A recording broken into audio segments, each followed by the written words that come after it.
Okay, good morning guys. Back on my usual schedule this morning. Before I start sculpting, I've got some supports I need to do, so I'm just going to run you through how I'm working these. They're quite complicated models. They're the two bosses for Nanolith for Woodpecker Games. So they'll be selling these guys at Essen in October. So just going to start getting some stock ready, and I need to do supports for them because the guys who are doing the 3D printing basically come back and said they're too complicated. They are complicated, but we'll do this. So I'm going to talk you through the support theory on all of this now, once the island detection is finished. So if you don't remember, if you didn't see the sculpts, I'll show you them briefly in a second, but we've got Eliza, who is like a spider biomechanical zombie flesh golem type creature. Pretty creepy. Also super busy with detail. Obviously it's got like 8 mechanical limbs, loads of little body parts hanging off it all over the place, where it's all kind of like flesh merged together, so there's arms and hands and faces and things everywhere. There is not a clean orientation on this model to be able to do it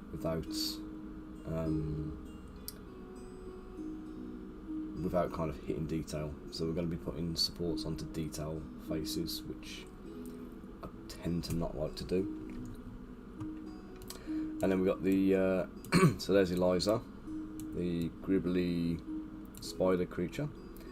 And then over here we've got, I'm not sure what this one's called, but it's like a kind of a butterfly demon kind of thing.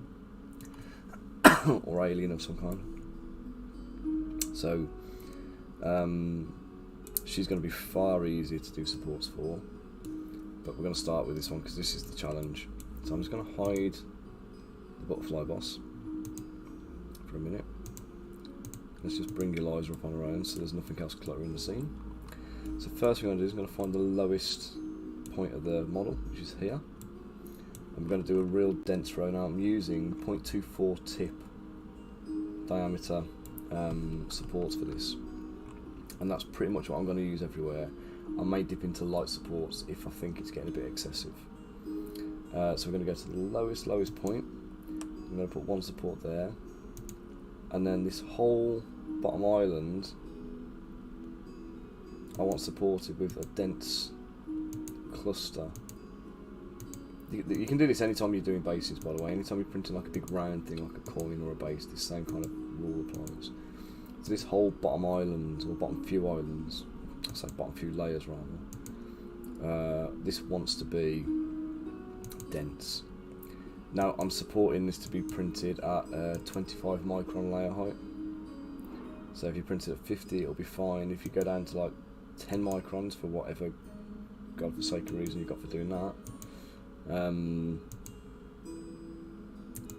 then yeah, you're going to end up having to add supports because you're going to encounter islands that didn't exist previously in the higher resolution. Okay. So as we move further away from that bottom, what I can do just to tidy this up, I'm just going to select all of these, and I'm just going to press Alt and P, and that makes them pillars, which makes them nice and straight. These look a bit neater. Okay, so we'll do that again. We're going to just go around the bottom here. We're going to add the supports, gradually getting a little bit wider apart.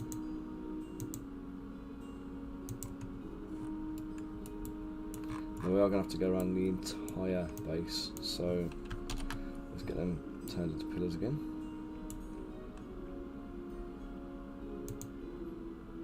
What's important at this bottom layer here is you want the supports to be touching, so the columns of the supports want to be touching, but the tips don't. You want that little gap between the tips, and that's going to help them. That's going to help them to break away cleanly without actually causing too much damage to the model.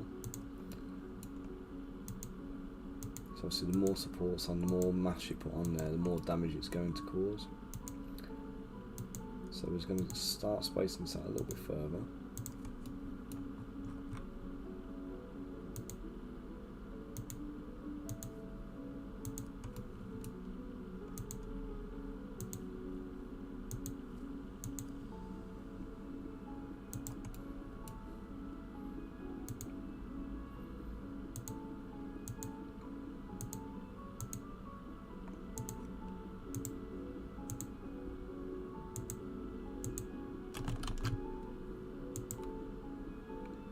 Try and keep them on the edge where I can.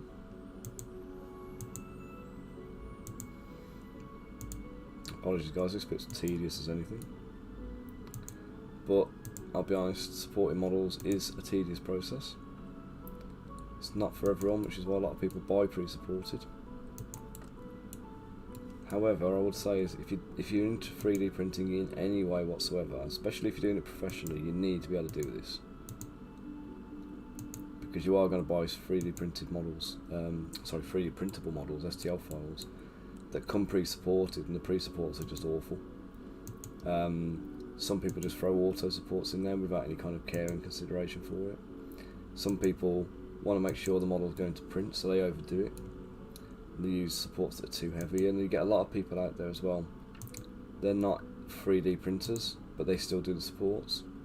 So they're not actually physically printing the models themselves, and where that's the case, obviously, they don't even know that they're giving you bad supports. They just think they're doing you a favour by doing the job for you.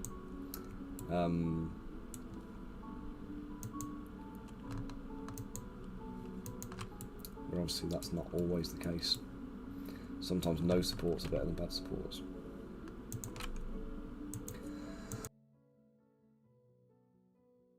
Morning AD, how you doing?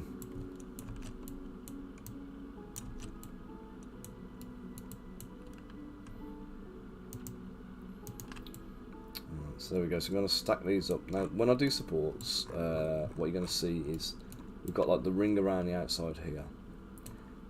Inside, it's doing alright, thanks mate. I'm just doing some supports for Nanolith.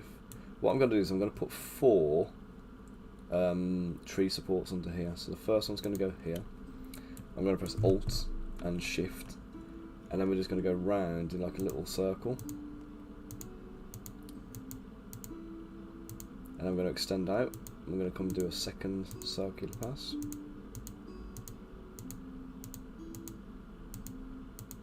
then we're going to come out and we're going to do a third one, kind of keep it about the same distance away.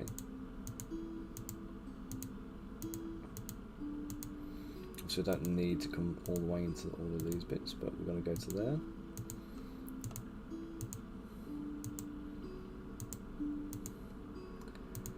Okay, that is about as far as I want to go with these, I think. So I'm going to pop one here now.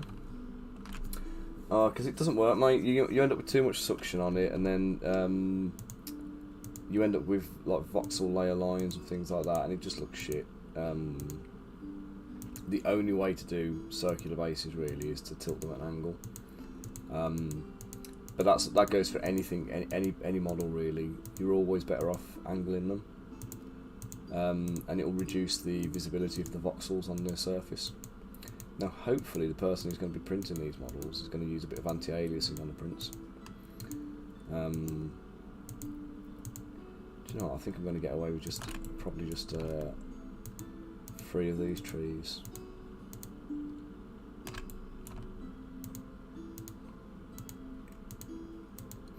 Now the reason I'm doing trees and not just a forest of supports is because this is going to break off at the base.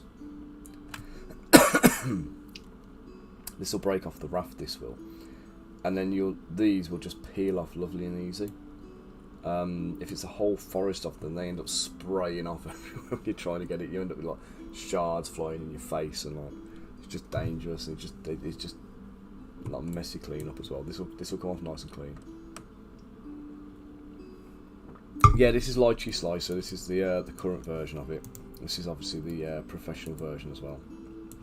I think we were saying about this the other day somewhere, but for me, I think it might have been on our Discord server actually, but for me, Lychee is amazing. And if you're doing supports professionally like I do, where you're supplying them to customers, the professional one is like a godsend. Some of the tools it's got, you'll see some of the features I'll use at some point in the supporting process here, I suppose. But the standard version is great as well. It's just a bit more limited. But if you're literally just using pre-supported files like mine, standard version is all you really need. So, but as slices go, somebody told me once, and I don't know if it's right or not, but Lychee apparently uses pixels in its slicing process. But programs like Chitubox and others, they use a voxel slice, not voxel slice, what do we call it now? Vector slicing, sorry. So the problem with the vectors is it maps certain points and then it uses a vector line between them. But because the vector line is calculated, the vector lines can vary between layers, which can lead to a little bit of an inaccuracy and a little bit of a wobble. Whereas by doing pixel like snapshots of the layer, it gives you a tighter kind of, sorry, not tighter, it's kind of a more accurate rendering of the layer. So I don't know if that's 100% true now. It may have been when it, well, I know it was when it started, but whether or not everyone else has kind of followed suit now, I don't know. But yeah, definitely Lychee always top the trumps for accuracy on prints because of that.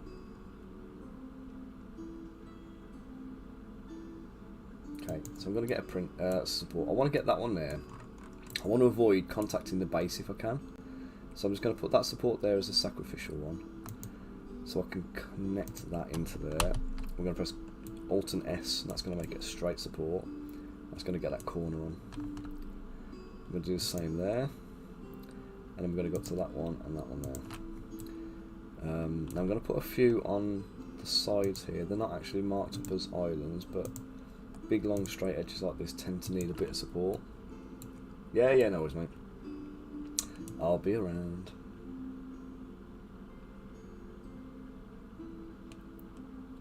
Yeah, so big flat surfaces do tend to need some supports on them. So it's worth getting a few in.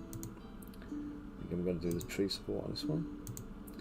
The tip here, I just want to make sure we've got a few connection points.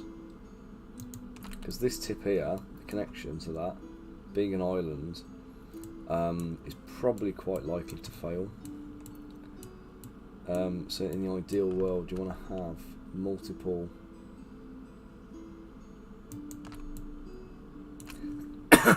supports just on the tip that will help it to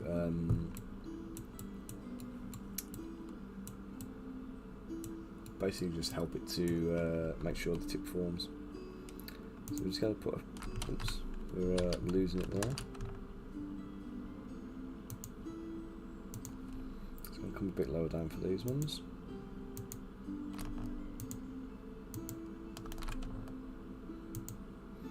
I want to keep all the supports on one side, so I don't want supports going up to both sides because that's going to become difficult to remove. So if I can avoid it, I will.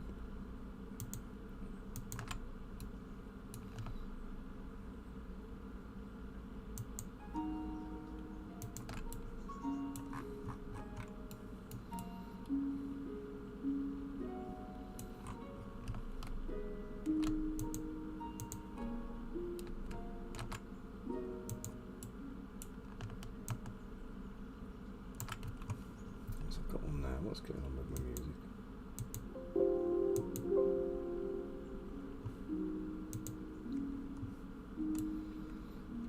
Okay.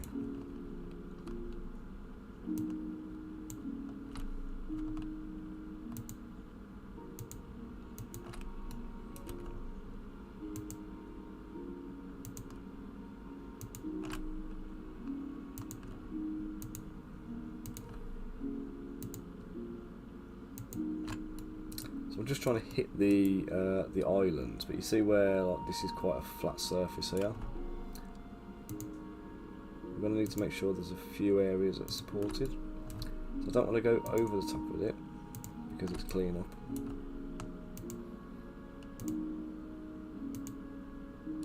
Oops, let's take that away, don't want to cross over like that.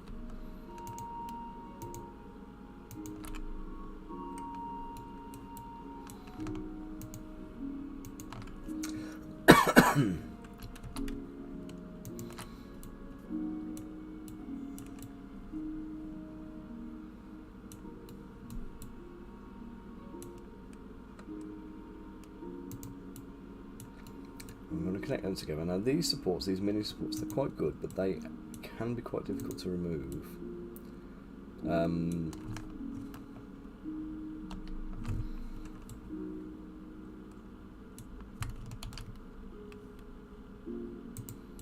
So I do prefer, wherever possible, to try and use these kinds of supports.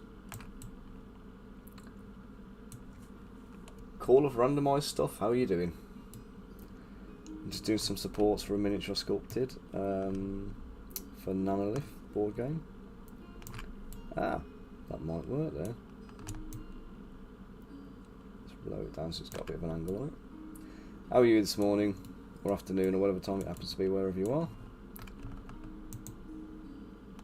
Trust you're doing well. Yeah, let me zoom out and I'll show you. It's creepy as anything, man. So it's basically like a big flesh golem zombie spider thing. So it's one of the bosses for the game Nanolith. There's a second one in the scene here as well. It's like a butterfly. Less creepy, but less complex, but still quite creepy. But yeah, this one's a bit of a pig. So it was supposed to be going into production today, and the guy who was supposed to be doing the printings turned around and said, "I can't support it. I can't do it. It's too difficult." So they've come back to me and said, "Can you do supports on it?" And I'm like, "Yeah, sure, no worries. I'll sort you out."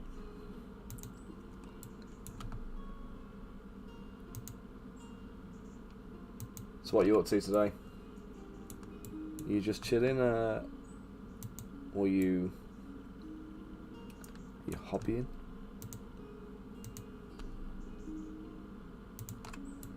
Right, that support I've just put in there. I'm going to take this, I'm going to hijack this and bring it back here. These are going to get turned back into normal supports, because the little mini supports, they have their place, but what I've discovered, it's easier to remove a normal support. Yeah, so that's it, it's going on a 3D printer, this is. So I'll be doing, once this is finished, I've got another sculpt to do for Crystal Collapse, which is the game we're working on at the moment. So she's a 12-year-old cat folk assassin called Hannah. She's the last of the miniatures we're going to make for the game. So we're going to be launching the game on Kickstarter in October. So it's been play tested quite extensively. It works beautifully. Inspired by Final Fantasy Tactics and Tactics Ogre and those kinds of strategy fantasy RPG games. That's not going there. I can tell you that for a fact. Let's bring it to here, because I'm probably going to need to take more off. I might as well use that one as a foundation for them. So yeah, so we've got this whole fantasy miniature range that we've built up and developed. They've all got their own profiles for use in the game, and that'll be coming to Kickstarter soon. I say after Essen, essentially, I think is when we're looking to launch.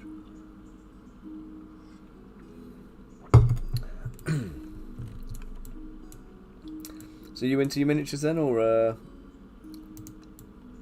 do you do more of the roleplay games, or what's your jam? Oh no, that's not happening. No, I'm not doing that. Forget that.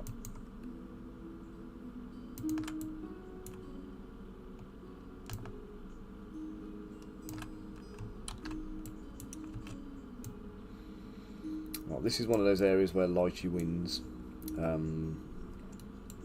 So I can do this like support editing. You can't do this with a lot of other slicers.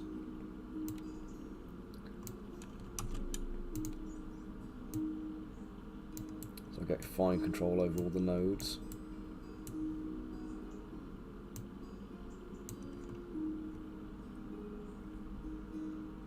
Okay, if I go too fast, just ask me to slow down and repeat myself. I'm always good with that.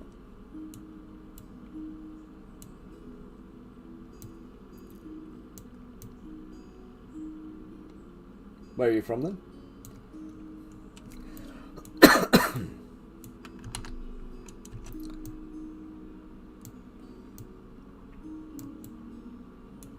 Oops.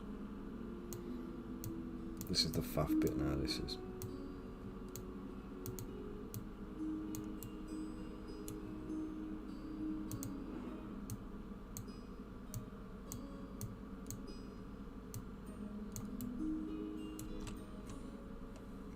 How are you raiding?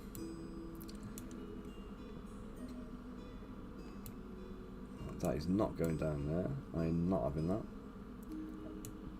I might have to actually.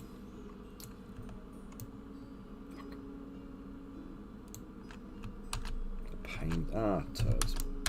Come on.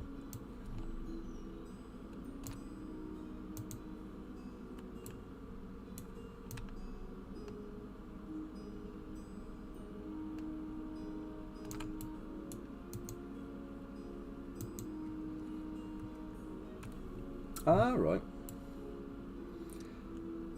Do you know, this is terrible now. I always forget that Russia's close to Finland.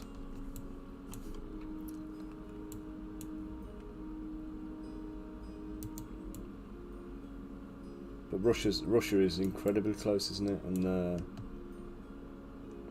obviously incredibly massive. So it does span a huge area. So basically, all these little red spots it's showing me on the screen. These red spots are the islands that it's detected when I run the island detector. And islands are basically areas that are going to be floating in thin air unless you put some supports on them.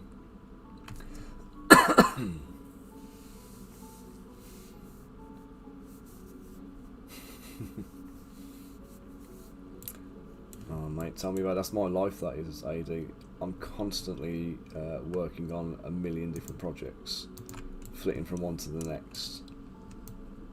And I just want stuff to finish, do you know what I mean? You want to just get them across the line.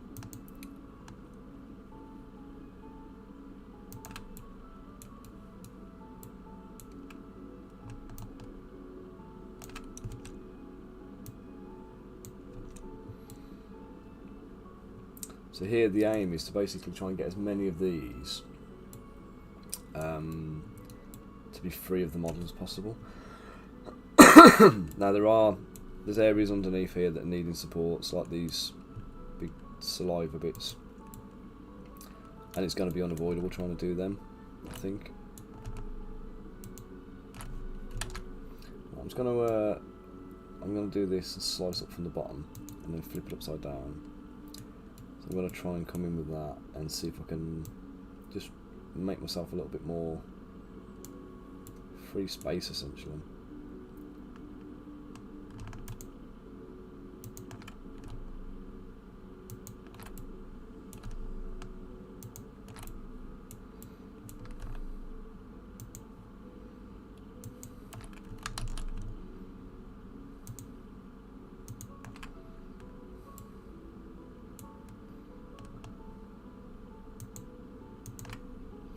Make that into a mini support.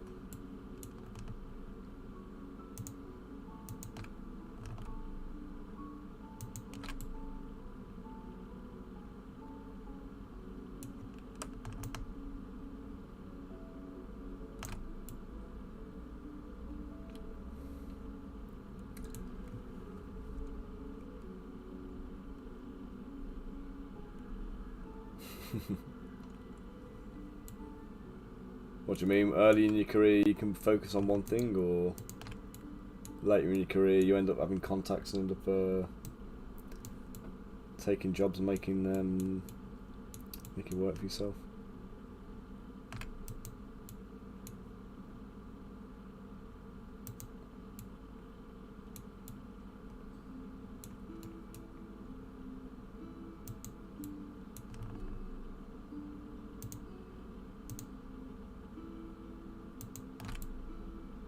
Right, so even though that looks like a chunky thing compared to these little supports, that will come away easier and cleaner than they will.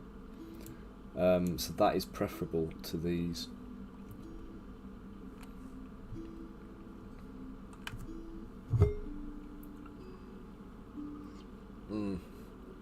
Oh, I get you. Yeah, so early in your career you're trying to establish yourself, you've got to build your portfolio, show people what you can do.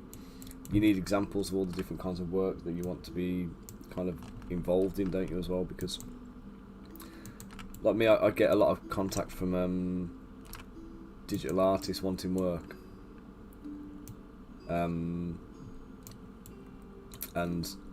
unfortunately, if they haven't got experience in sculpting miniatures, it's going to take me too much time and effort and resources to coach them to get to that way. And I wouldn't be able to offer them a job. So if somebody's coming to me to say, I want to sculpt miniatures for you, I need those guys to have a portfolio demonstrating that they can do that. But also sign your work on your portfolio as well, mate, because like one of the things that really racks me off is all of these people claiming other people's work. So we were talking about the guy the other day who messaged me trying to claim the Chrono Cross Frog Knight sculpt by Marco Plouffe as his own. I think I probably butchered his last name there, but or Plouffe or whatever his name is, but basically trying to claim his Frog Knight sculpt as is his own work. And obviously I recognised that immediately because it's been all over social media and I'm following him and friends with him on his Facebook page and whatever else. But it makes you very distrustful then of, you know, when people kind of just message you and like, you know, attacking for work and whatever. And it also doesn't help when they're showcasing stuff that's in 50 or 60 different styles. You know, you kind of need to see one overarching style coming through, because I think if you see my stuff, no matter what I'm sculpting, you'll know it's me.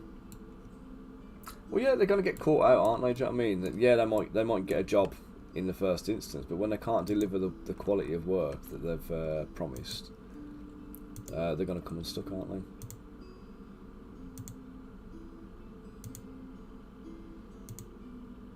Oh, now this one I might have to downgrade some of these supports to light supports because this tube is going to be so support heavy.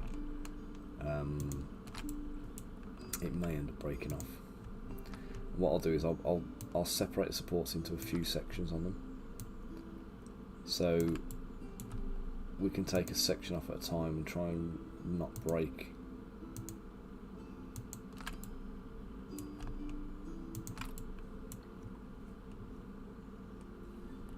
Good morning, Elston. How you doing, matey? Oh, do you know, right? That's a really good point. I haven't saved this at all.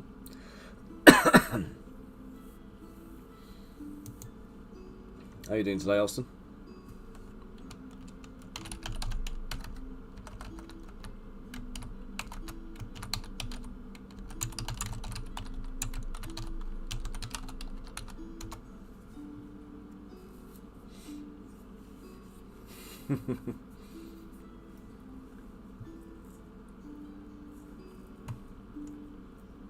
What are you saying there? So the other day you had someone on Discord ask you for a job. They're 3D models from toys, video games, graphic design, concepts and stuff.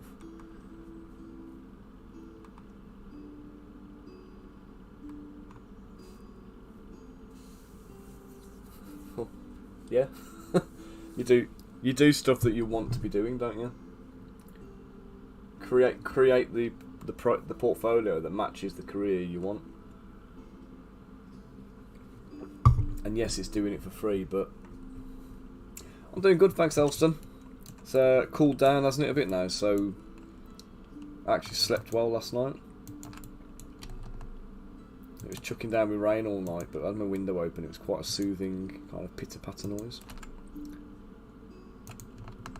I was quite pleased about it in the end, actually. taking the kids to school this morning in the car. So I was like, yeah, I'm walking in that. Car, raincoats, etc. It was like the heat wave never happened.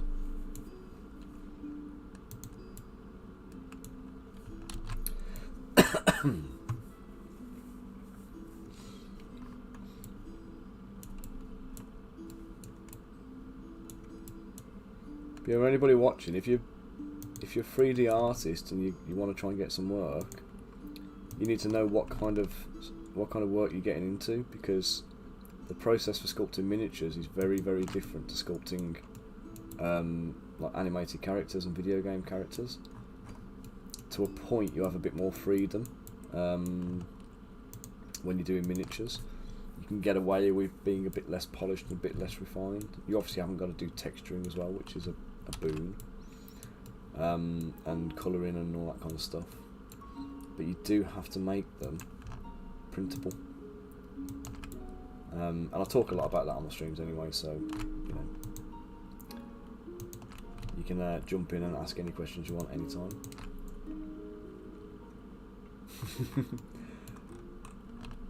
I don't think that's hard to put into a CV, mate. You could just go to a car crushing yard and just do a bit of voluntary work.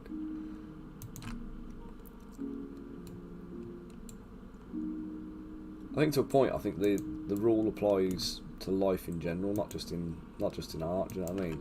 Art's different because, like, a lot of the time, I don't care if I was going to employ an artist. I actually genuinely do not care who they've worked for, what they've worked on, what projects they've done, etc. I don't give a crap about any of that. I want to know that they can produce the work, and that's going to come down to portfolio, and that's more important than who they've been employed by. Well, you can always tell them you want to get involved in it, right? Get them to train you. I'm not saying it's not going to be hard work and free labour, but how are you doing today anyway, mate? You've been painting since 4 AM again.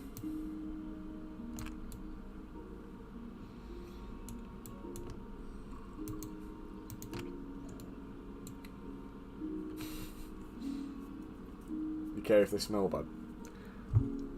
Yeah, but for me, mate, it's mostly going to be remote stuff, isn't it? Yeah, mentor's critical. Mentor is key, because you can't self-vet your own work. You need an art director, don't you? Basically, somebody to tell you where you're going wrong, give you some instruction and guidance to steer you straight.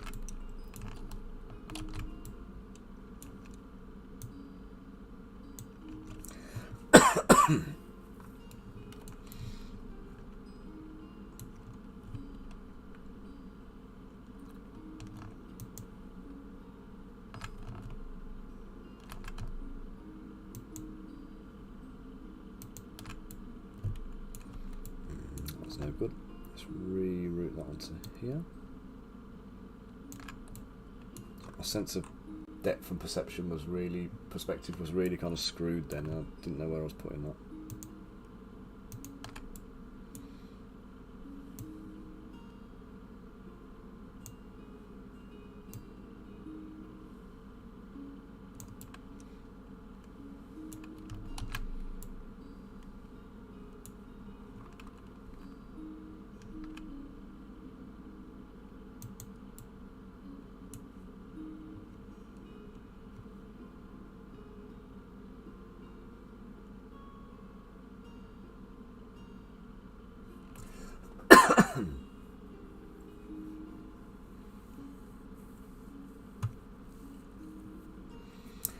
Yeah, definitely, mate. I mean, I've put it on my Patreon. No one's taken it up yet, actually, which I'm surprised about because I had loads of people asking for it. But I've put a tier on my Patreon where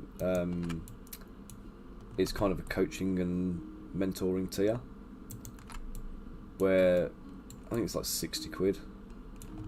But you'll get like 2-3 hours a month of kind of like exclusive one-to-one time to run through, you know, whatever you're working on, get some feedback, you know, review projects, make sure things are printable, give you the steering that you need if you're trying to get into miniatures and things. So I do offer that. I don't probably advertise it very well, but like I say, it's there on my Patreon. But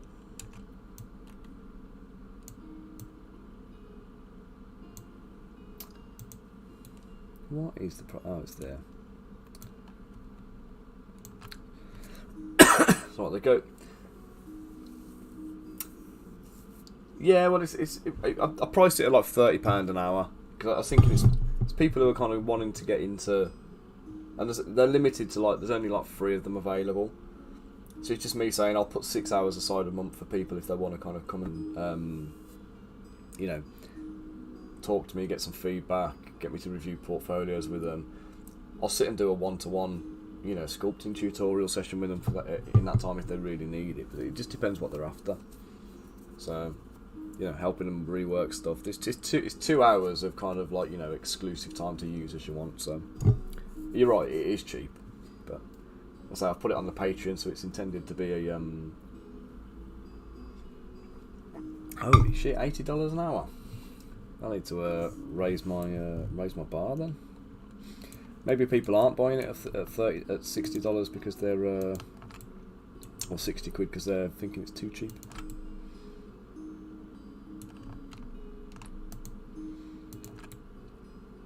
Because that's another issue entirely, isn't it? This is that whole premium pricing thing as well.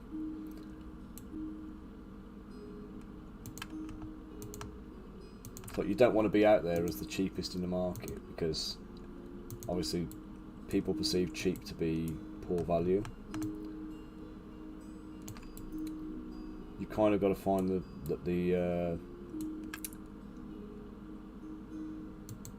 it's like we were talking about the whales yesterday, isn't it? I'm not saying you need your whales, but you need you need some kind of, I'm not even going to say illusion of quality because the quality should be there anyway, but you need that kind of,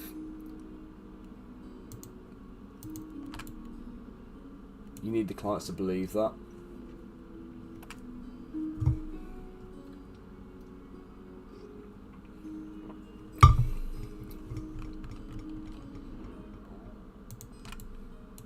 See, where do you advertise that though? Where would you be looking for those services, Abe?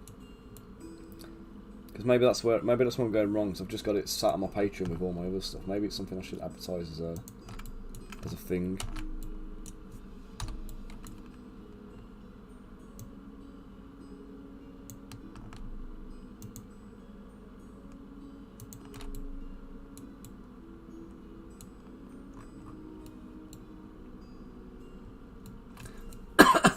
All right.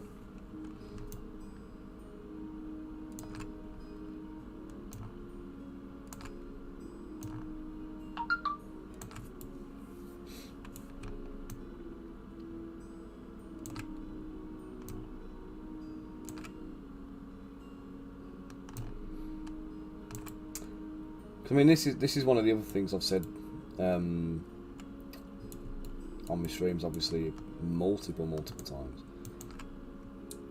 For me, like the whole process of sculpting miniatures, it's a consumer product. You got to remember that people are buying this product to use it, and you need to understand how they're using the product. And obviously that is painting miniatures, gaming with them, etc. So what you really need if you're doing miniatures is that end-to-end understanding that comes from actually physically, you know, physically painting miniatures.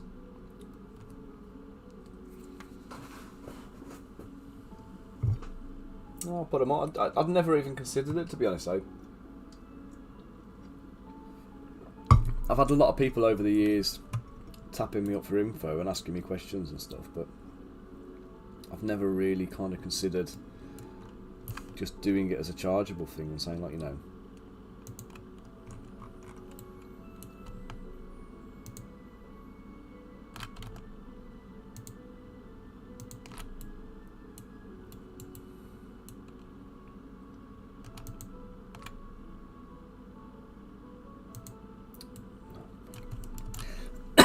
know what, I think I'm going to have to go in from the bottom there and try and... I don't think I should be too concerned about these bits. Oh, that's alright, one support's done it, that's fine. Oh, it's such a pig of a job this is. I can see why the printer wasn't interested in doing it.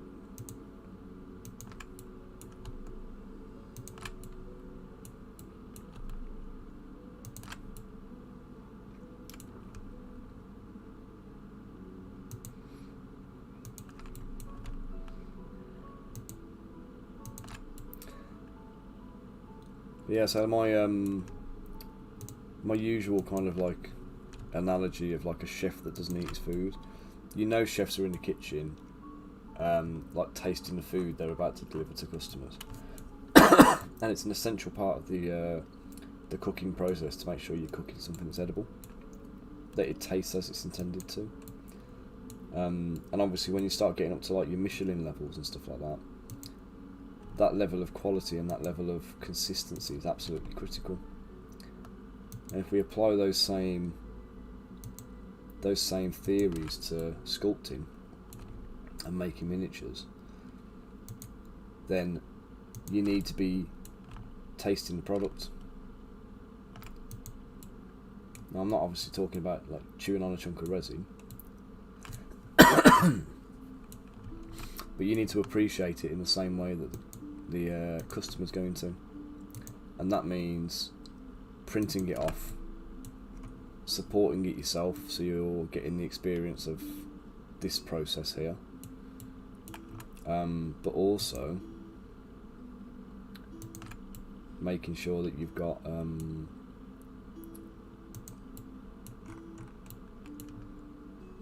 decent understanding of sculpting for printing, because there's certain things here now. So, you know, hands up on this one. This is sculpted off a piece of concept art I was provided and told to sculpt this model. Had I had a hand in designing the model, or had it been designed with the intention of being sculpted, I would have absolutely insisted on changes to the design.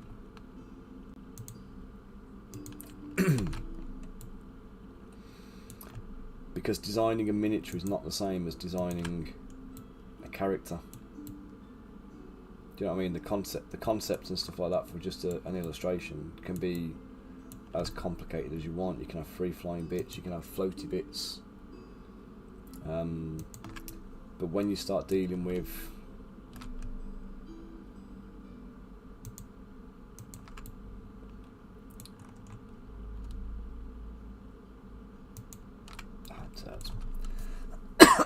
when you start dealing with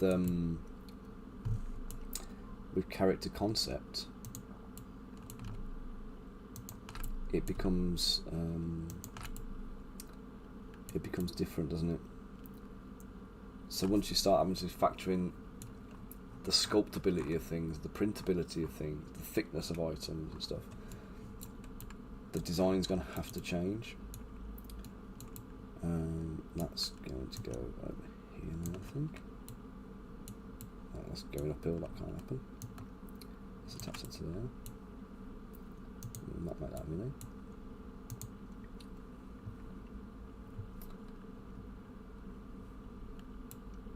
Yeah, exactly. I mean, I haven't even factored in like physics and stuff, but you look at some animes and stuff like that, and you physically couldn't do them. Do you know what I mean? You got things floating around, you got flying, you got bits of rubble wafting around in the air and things, and all of those kind of, you know, cool illustration bits, you know,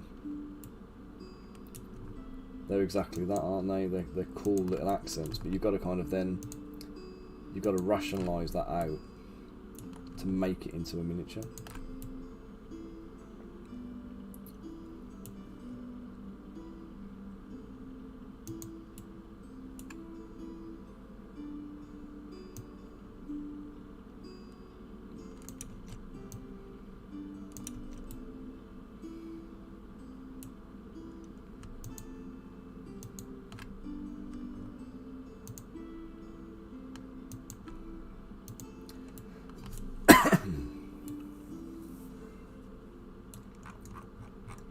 Okay, so I've got a good chunk of the supports done on this now. If I look down the right hand side, we can see a few little red notches on this bar, and that shows you where the islands are. So if I scroll to there, so I can see there's two little ones there, so let's pop a support in there and one there. I have a feeling that's going to be barely visible, is it?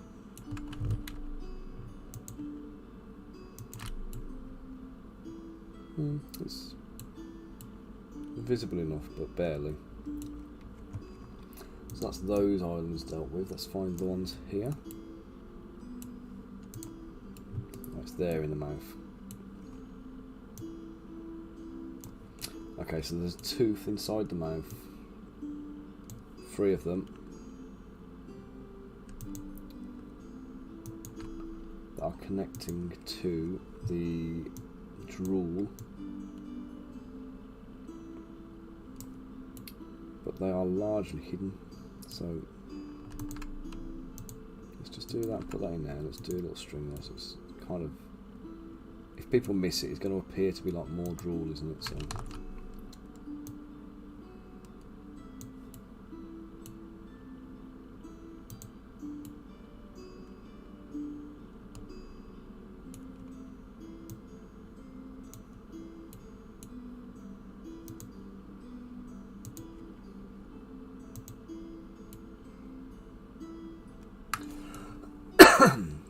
Kalimba, how you doing?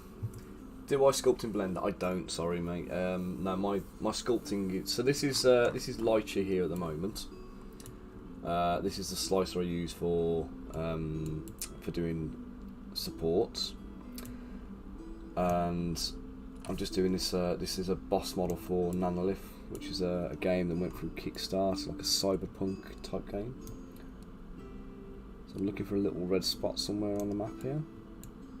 No idea where it's going to be. It's in this layer, in these layers here. Ah, there he is. Tip of the tongue. Okay, now the colours changed.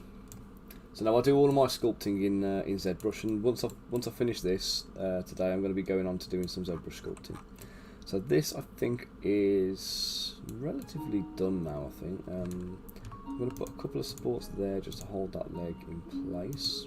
And we'll do the same for this one as well. Let's just pop a few supports there.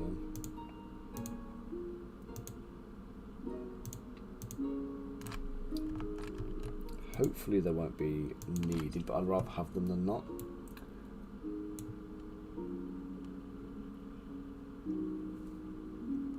So you print 15 millimeter in FDM. Do you happen to know our mate Dennis? So he does the exact same. You know, I thought about switching out to resin then for things that small. Resin will make a world of difference, I think.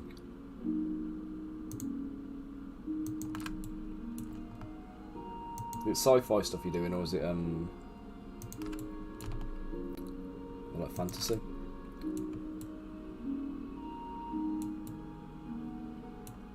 Right, so what I should also say here, in lychee, all of these yellow and orange checked areas, these are the areas that are overhangs. So these are the areas that are facing down toward the build plate, and they're the areas where you're most likely to need support. So after you've done the support islands, you need to have a little look at all of these orangey coloured areas and try and make sure you've got a little bit of extra support going into these. So this bit here now, large unsupported flat area, that is probably going to like pull and fail if I don't put a few extra supports in. So it's not an island, but I need to make sure that the mass is accounted for. And the supports need to be able to pull off cleanly from one direction, so you don't want anything intersecting or crossing through the model. So it's hard to tell on this one actually, but every single tree of supports, every little cluster of supports I put in, is all basically when you're removing them, you'll be able to grab that tree and pull it away from the model, and it will separate. And you should get a fairly clean fairly easy cleanup process, even on a complicated print like this. This is certainly one of the more complicated models I've ever supported.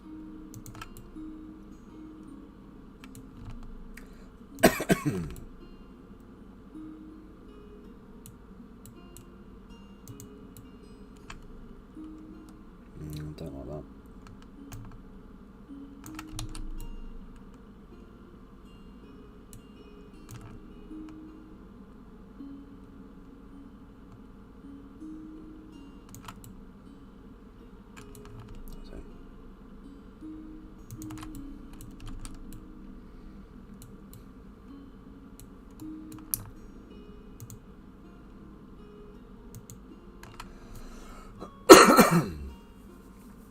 Flames of War.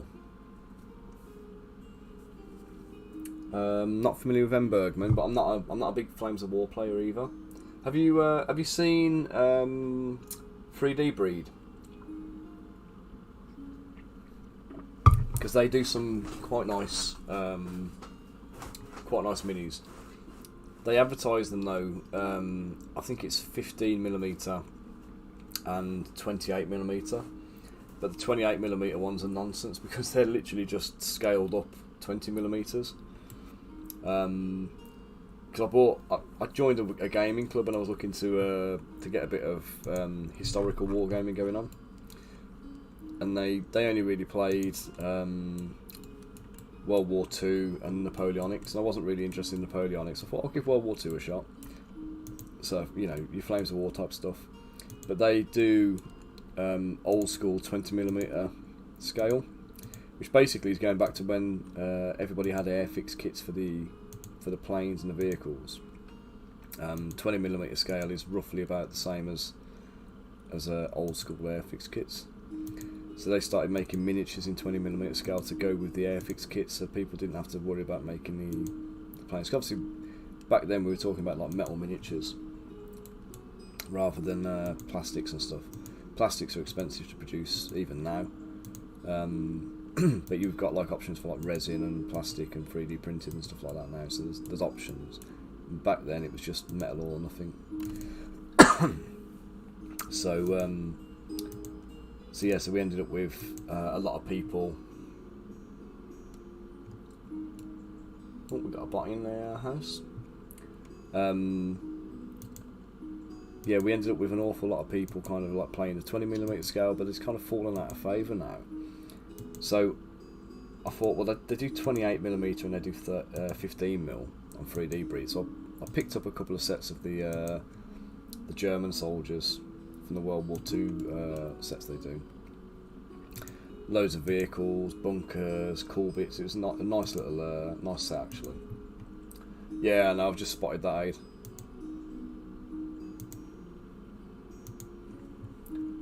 I'll leave them in because it'll count towards the chat numbers, won't it?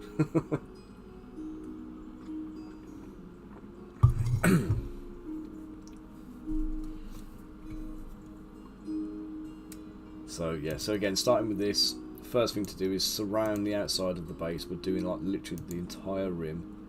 We start with a dense collection at the very bottom. It's the bottom island. As we move up and we go round, we can widen them out a little bit, but we want the supports to be everywhere. And that'll just make sure that the outside of the base doesn't fail.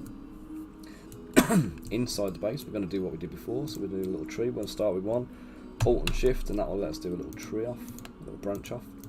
We're going to go round and round and round, and then extend out, and we're going to go round and round and round. I'm going to keep doing this until I've covered about half of the space. Filled in all of the, so the spacing is relatively consistent, but it doesn't matter. Doesn't have to be too precise.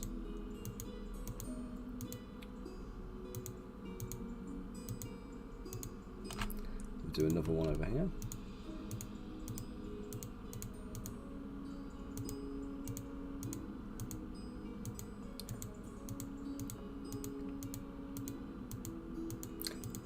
Wherever possible, I always tend to avoid supporting models like this with bases attached. it makes supporting a lot more difficult. The base itself can be prone to warping and failure. So honestly, not my ideal. What are you doing for your dinner then, Aid?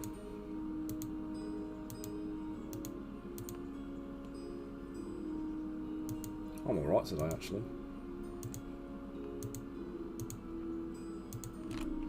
I'm going to go over here then, one more.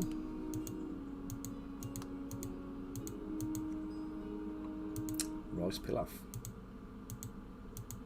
Nice, nice.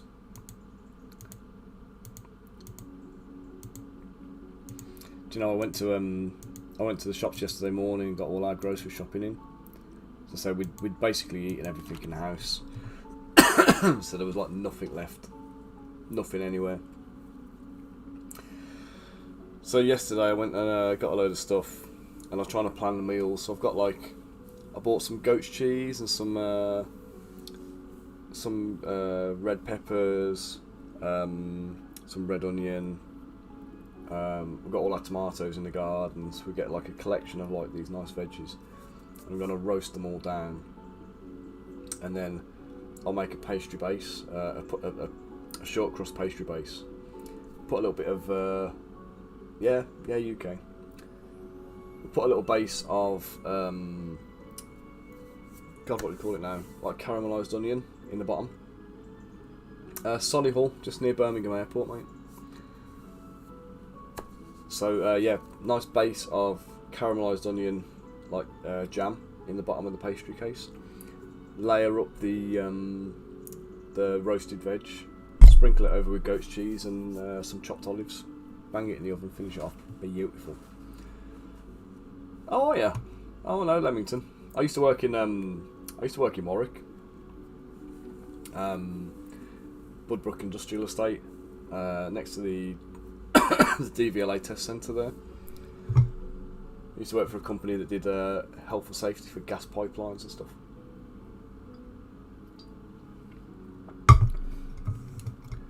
I do like Leamington and Warwick, actually. I haven't been to Leamington in a while.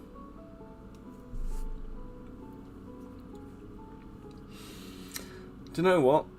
We'll have to get together for a pint sometime, mate.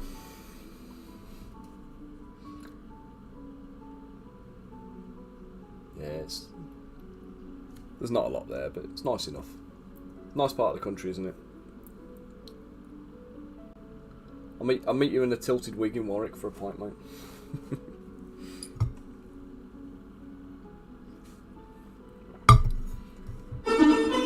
Fucking hell, Elston. Okay, saved.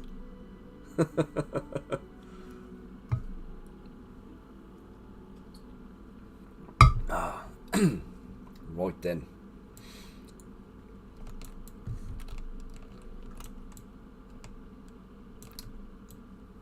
Right, so the base is done.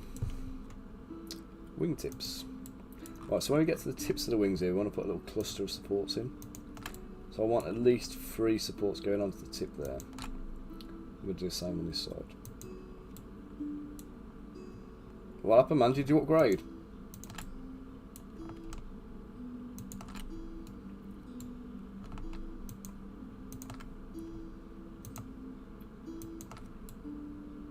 How's your day going, Elston?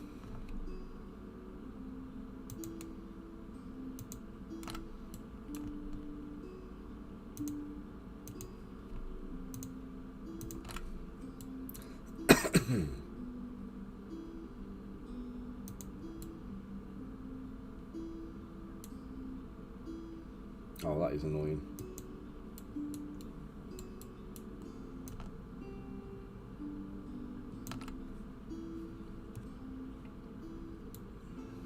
Oh no.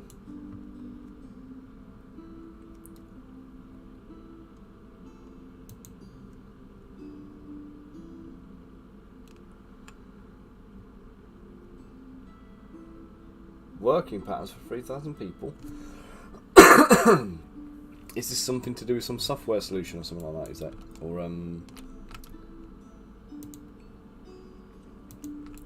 you're doing like the signing in systems and things.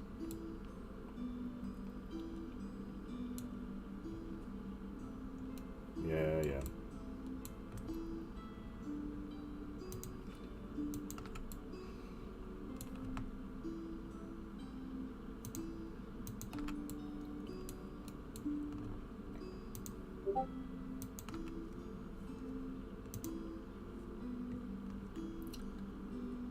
Can you not just complain to them, mate?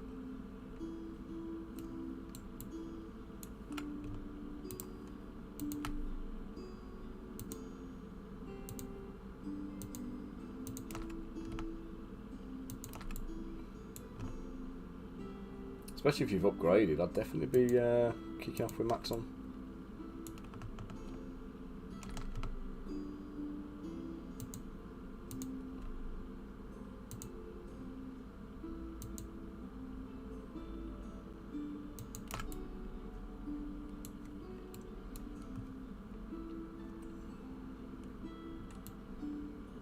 Yeah, totally. So have you still got your perpetual license then for the previous version, or did you upgrade? So I think I'd take out a new license. I don't think I'd want to give up my my perpetual one.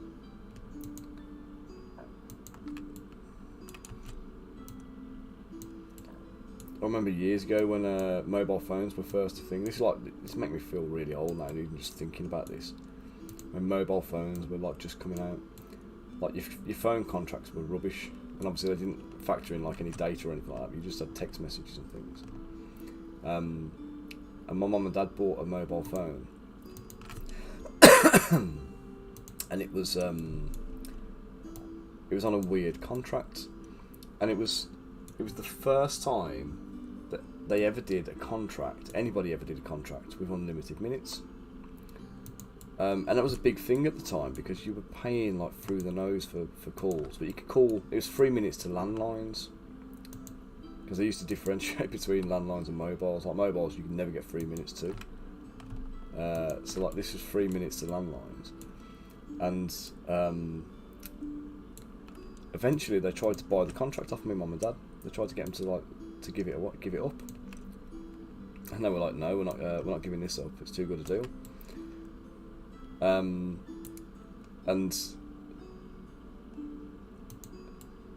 my parents at the time had got a second house line installed for a business that my mum was running, and what they used to do was when this mobile phone wasn't in use, they'd ring the other line in the house. Literally just leave them connected, but leave them off the hook.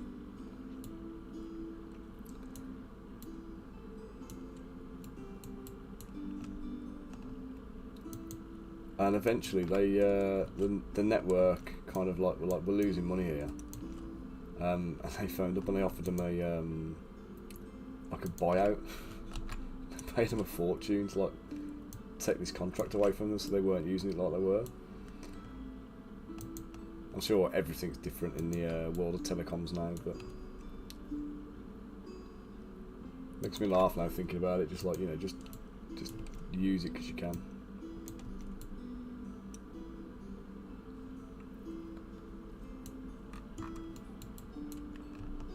Just think about Pixelogic and their perpetual license thing. It's like,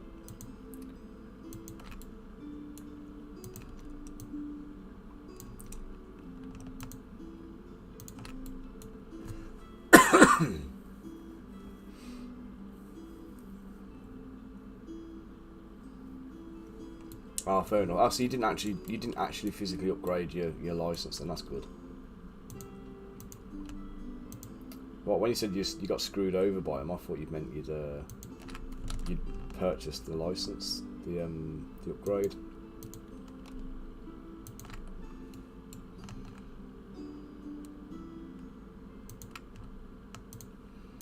I'd say the worst thing I ever did was buy the bloody key shop bridge.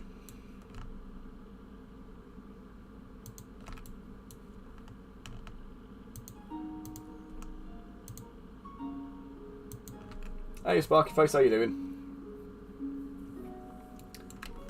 Yeah, no, it was more a case of whether or not, if you upgrade to the new 2023 thing, if that replaces your existing license. I mean, I wouldn't upgrade anyway. I'll just retain my perpetual license forever and a day, because I know I can do everything I need to do in ZBrush. Do you know what I mean? There's nothing I'm going to need to be able to do that I can't currently do. So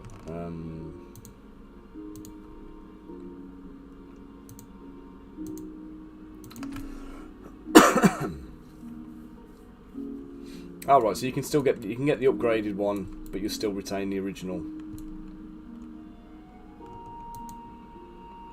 That's good to know. I'm still not going to do it, but it's good to know.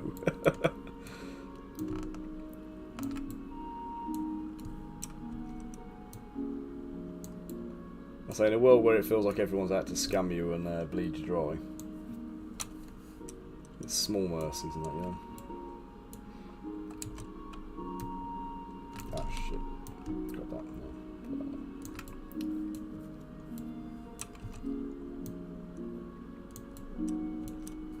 Hey, Riz, how you doing, matey?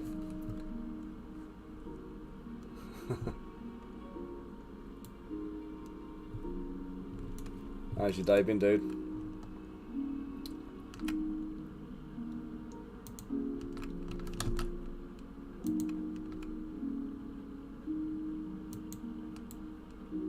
Let's connect that to here again. I'll do. And that can go to there. No, it can't.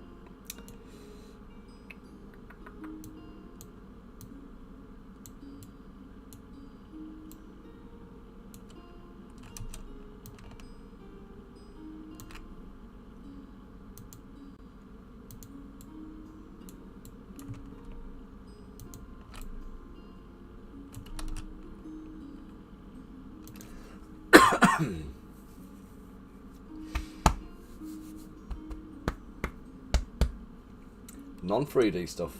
Website, mate. What website stuff are you doing?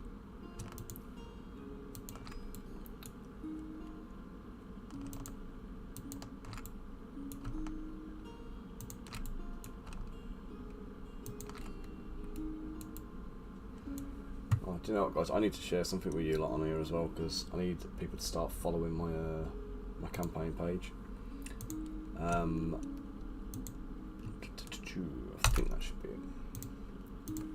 Yeah, check this out.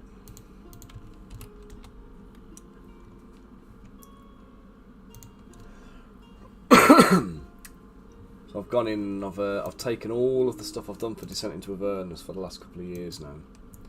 So two years plus worth of work has gone into a campaign, which I'm going to be running on my mini factory. And I want it to do better than most of the other ones that are on there, because from what I could see, the My Mini Factory Frontiers, they ain't running particularly well, or particularly fruitfully. There seems to be a lot of pretty low kind of value stuff going on. Yeah, well basically the reason is I want to run it sooner rather than later. Frontiers is all digital and this is a digital campaign, and you know my thoughts on My Mini Factory generally anyway, but the main thing is I've got Crystal Collapse coming up, and this Kickstarter is going to give me the Frontier is going to give me probably about another month's worth of work or so to fulfill it, so it's not going to be an immediate fulfillment. And I don't want the Kickstarter being tied up, because you can only have one live project at a time, and I don't want my live project being tied up with the Descent into Avernus stuff whilst I've got Crystal Collapse as a priority thing I need to be getting up there. So it's just a case of prioritising. Now obviously I could use Indiegogo and stuff, but I'm going to give Frontiers a go and see how it goes, because it could be arse, and if it is, I won't do another one.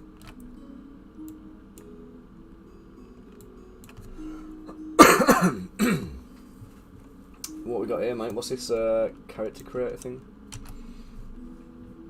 Is this what you've been tinkering with?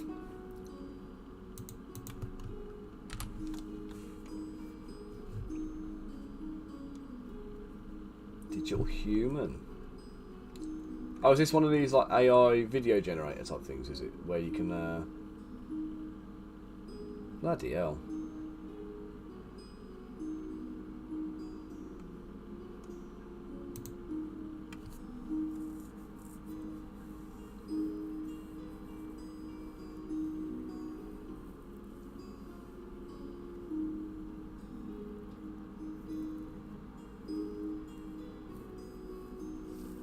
Cheers, mate.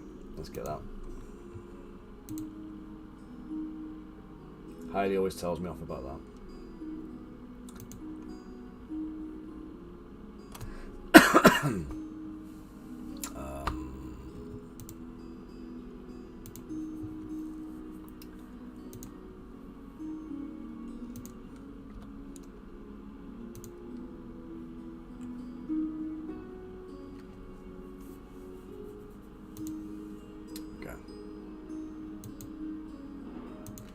Thanks for the save there, Riz. Alright, cool. I'll have a look at that then. Is it expensive? Do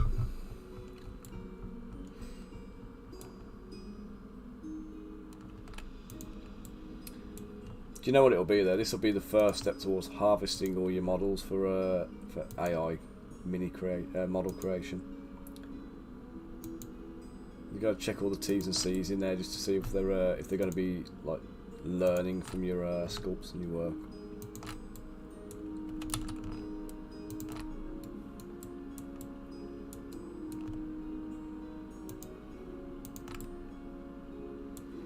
Because this is going to be one of the challenges for anything that's if AI image generation is anything to go by, the way they kind of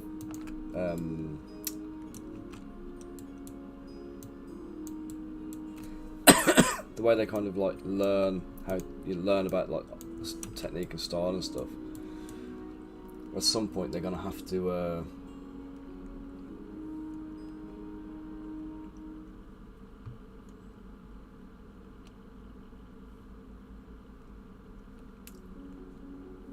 Oh, cheers for the resub, Bridge. And Kalimba Cast, thank you for the follow. Missed a shout out earlier, sorry. Hope you're doing well anyway, if you're still here. Feel free to pop up in the chat and say hi. Where's this fucking... What's this one there?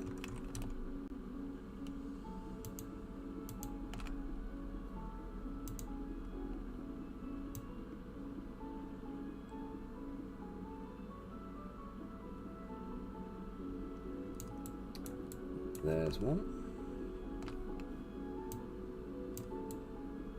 Oh, that's a sneaky one, it's hidden.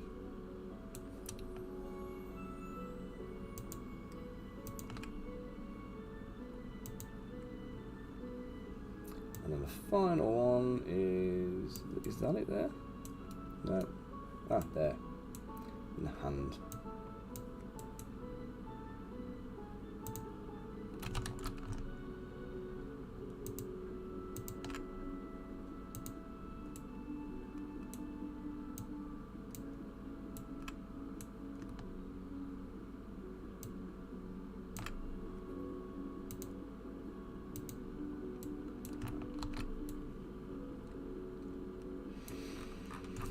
Okay, so I think that should that should print okay. So we're just going to go and check these yellow areas now. So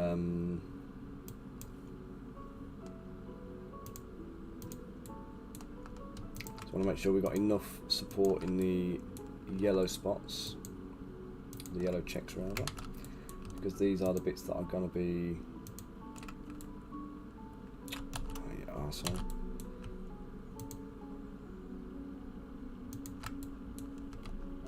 yellow bits are the areas where you need your support usually. They're going to be the weight bearing areas.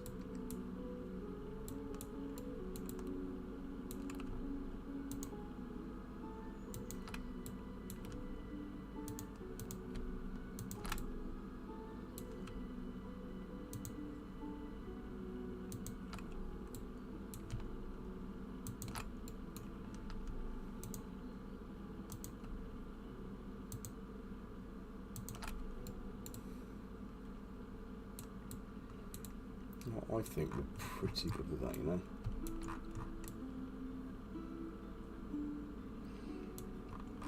That is the only bit I'm not overly impressed with. So let's turn it on, let's save it, and let's give these guys to max. Okay, so let's do Control, Shift, and E. Is that right? Control, Shift, and they're both selected. Control, Shift, and E. Base.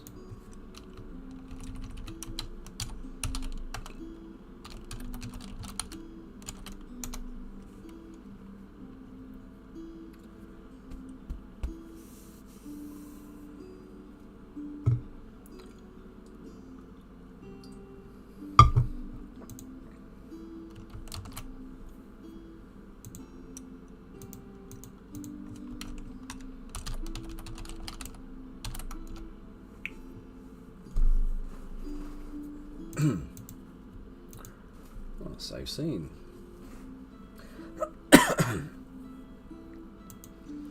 Okay, so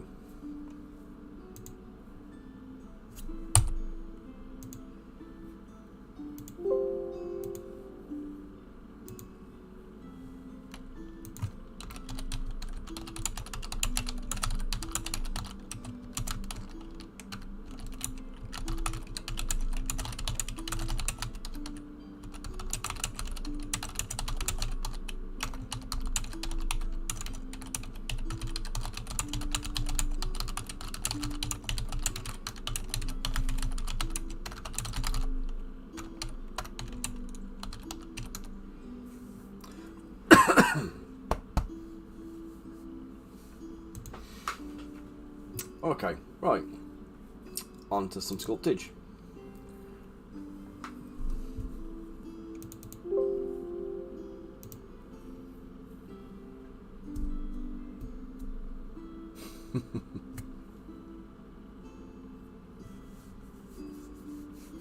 Yeah, I do think though, Riz, anywhere now that he's asking you to be uploading your sculpting and uploading your miniature files and stuff, you've got to be checking T's and C's, haven't you? Because it's like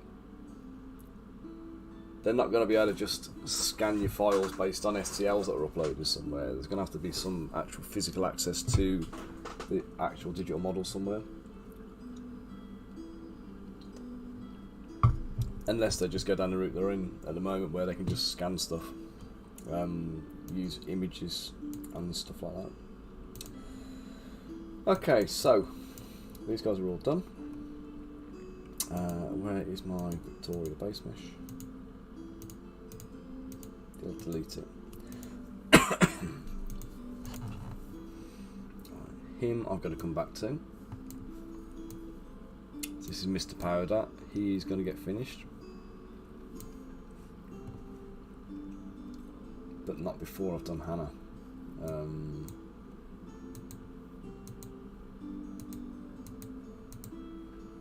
They can both be deleted actually.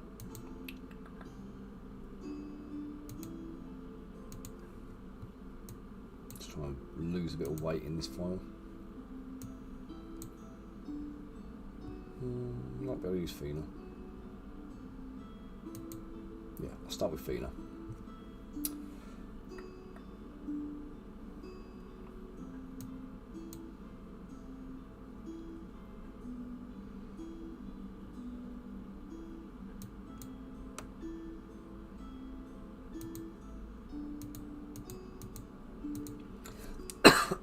Right, so some of these are going to be kind of reworked and reposed later. Where was Fina? There she is, right.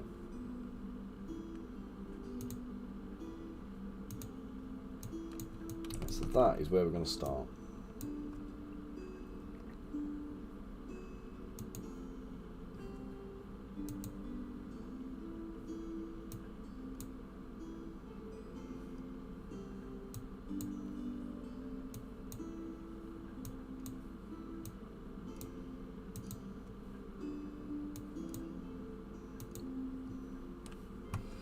Right, let me get a little bit of artwork up on screen if I've got it.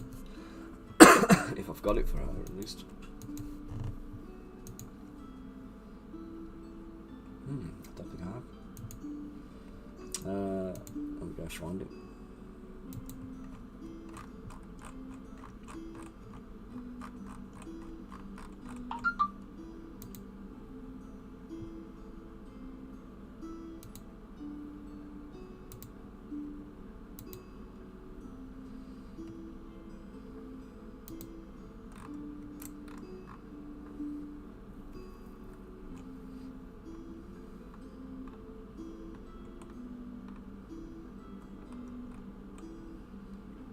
Didn't come from there. Let's see if Max has sent it to me. Well, I know Max has sent it to me, so I've got to find it.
I can find one where he's used it.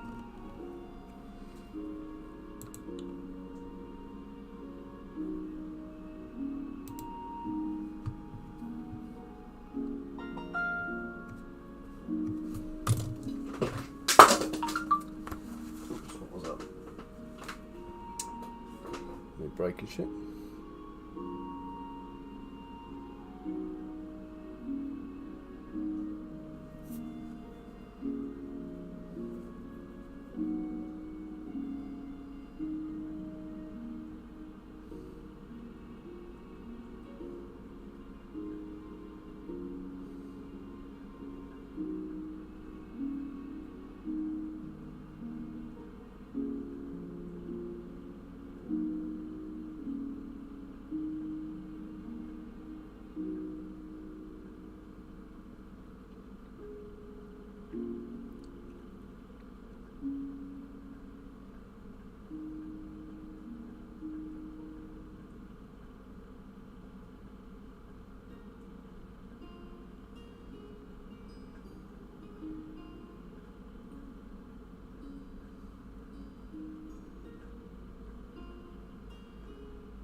Okay. So, image. Let's find it. Well,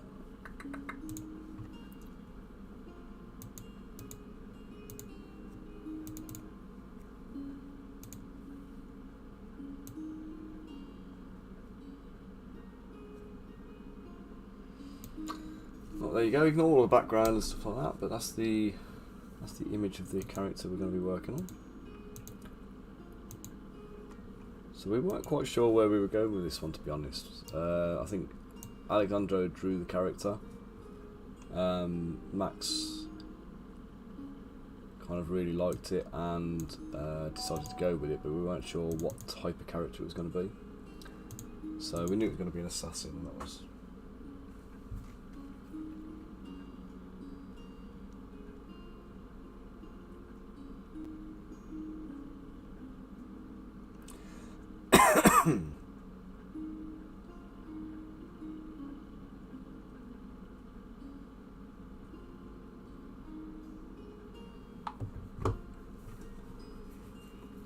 Okay, so yeah, so we don't know. I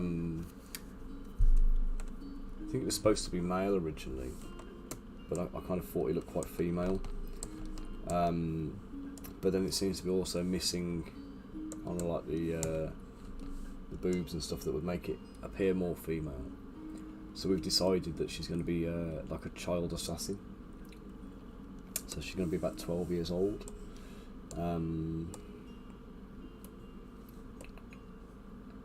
Yeah, she'll be about 12 years old. And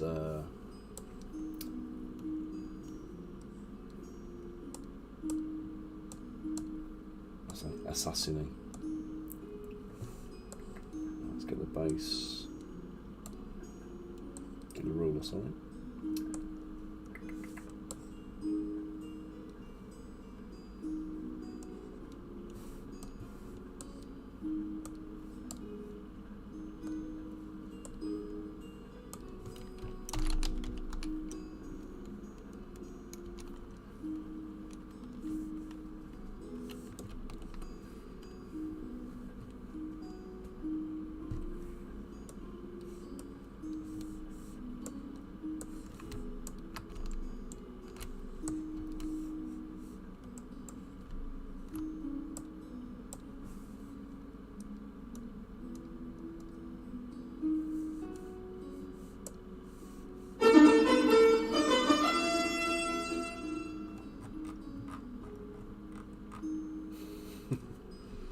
Sorry guys, I missed a little bit of the chat there. Why not like Tabai Ninja Socks, I think.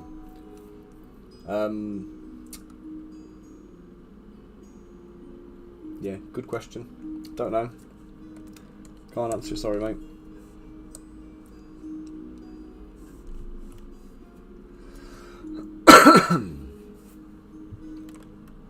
They're like forest dwellers, so if you look at Fina's design, so she's wearing sandals, but she's, you know, she's got like open toe sandals. So Hannah is presumably fairly similar.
So we're going to have some bits of hair protruding out of these bandages, but there's going to be bandages everywhere by the look of things.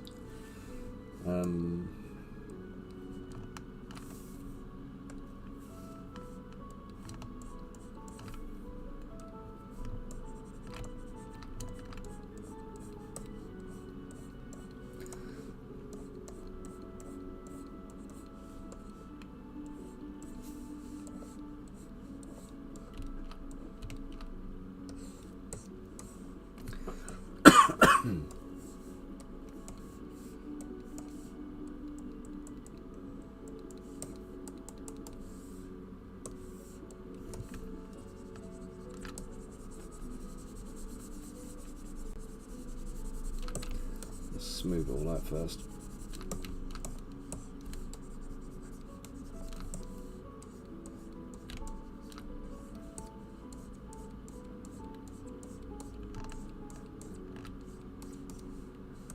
Let's turn that rule off because it's annoying me.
So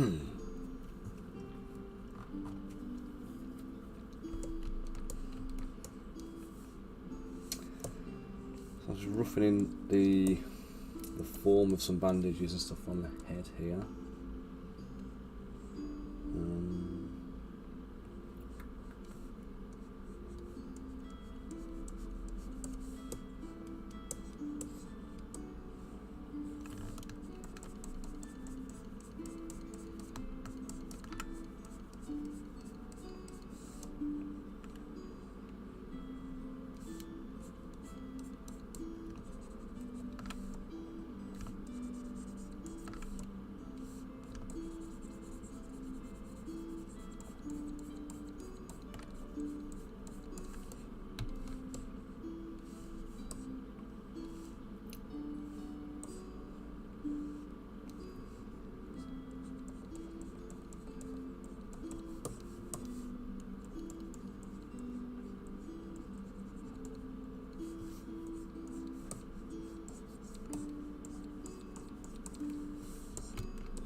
Yeah, it doesn't work when I'm well, no, it does actually. It works when I'm really focused.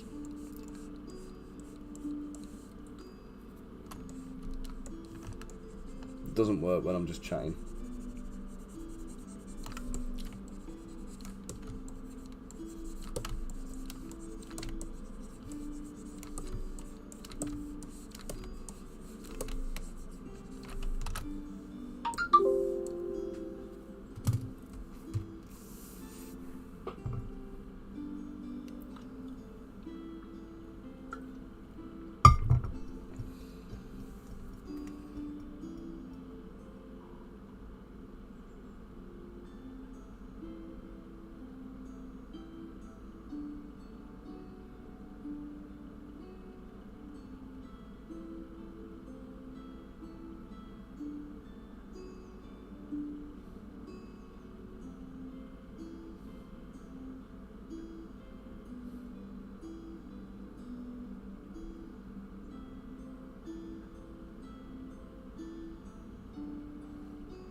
I did save it anyway.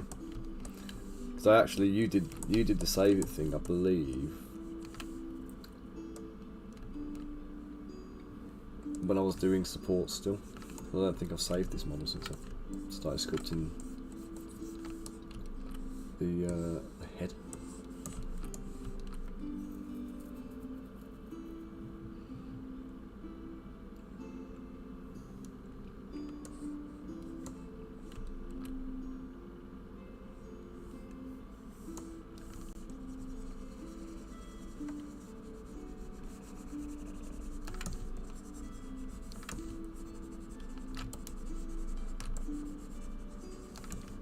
But if we're honest, Elston, with yourself, it's more about making me shit my pants, isn't it, than it is about reminding me to save more work.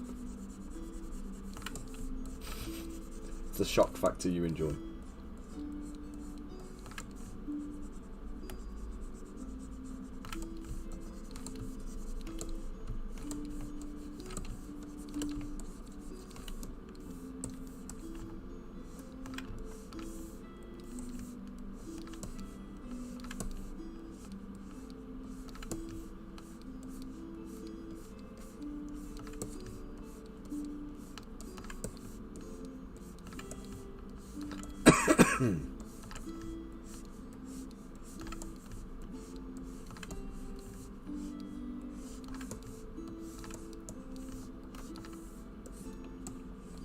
So when sculpting bandages, what I tend to do is I'll form them up so we'll get the kind of the rough shape in. Then I use my orb cracks brush with a negative modifier to draw some raised edges on there. Literally going around the outsides and just raising that up. Now I have to just define the edges. Carve in as well.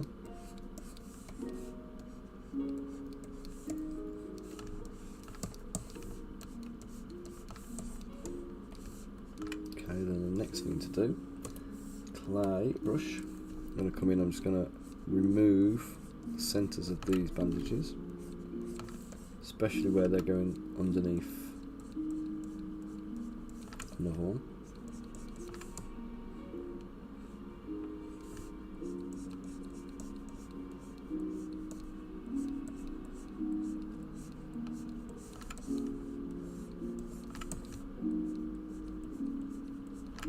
It just helps to create that kind of like that profile shape for the bandage.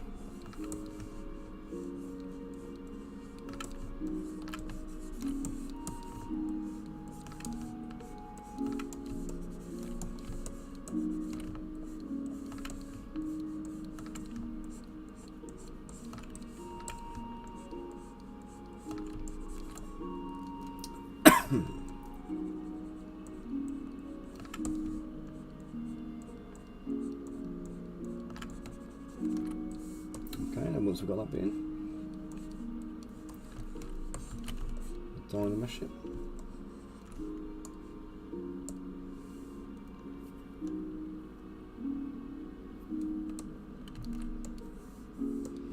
I'm going to come back in with the oil cracks. I'm going to boost the intensity up, reduce the draw size, and then I'm just going to create some layering and some kind of pinching in the bandages.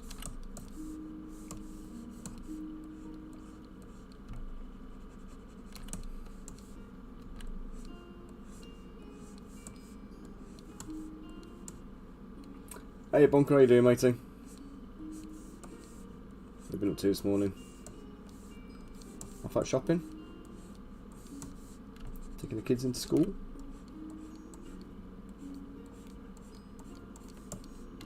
Or have you just been here the whole time and just been busy doing stuff?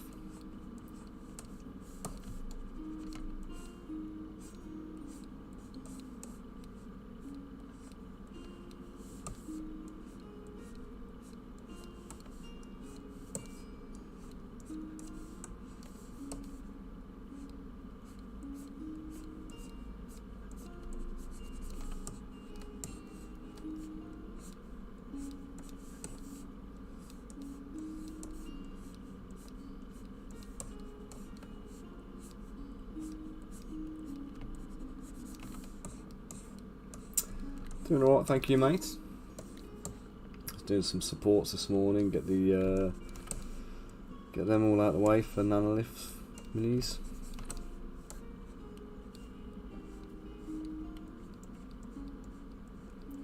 Now we're just onto the crystal collapse models.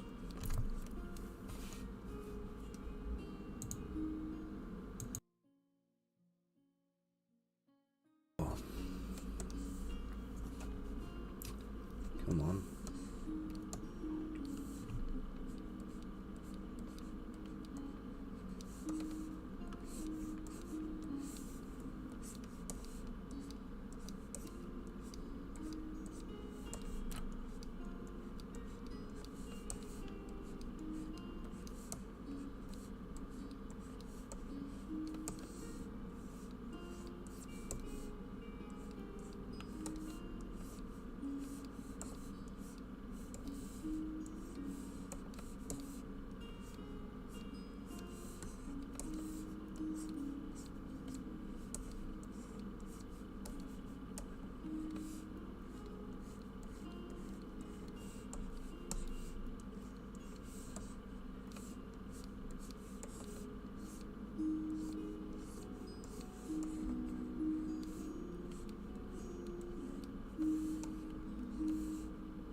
Ah, flu jabs. Always fun.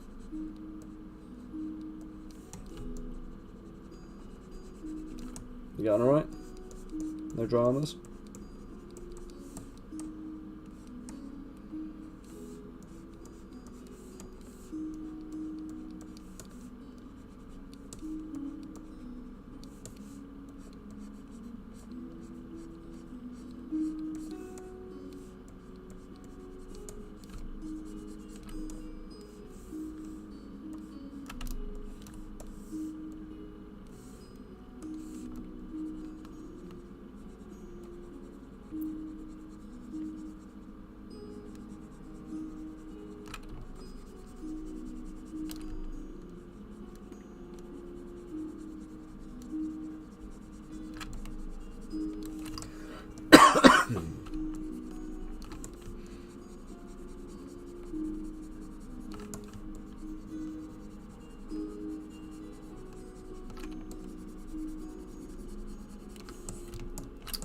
Okay, so there is a kind of turban bandana kind of bandage arrangement.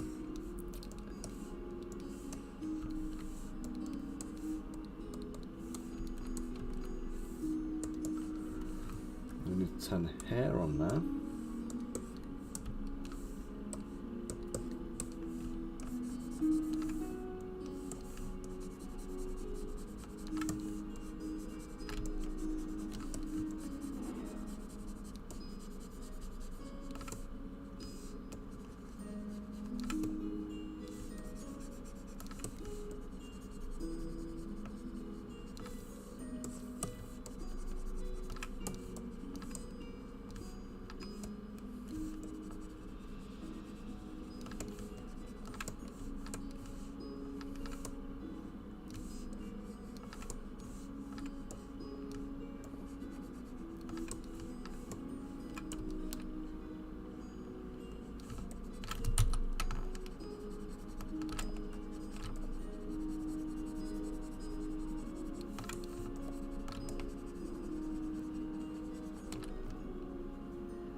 Just have some wisps of hair coming out from underneath the bandage.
Oh, that's good then. The kids can be funny about it sometimes, can't they?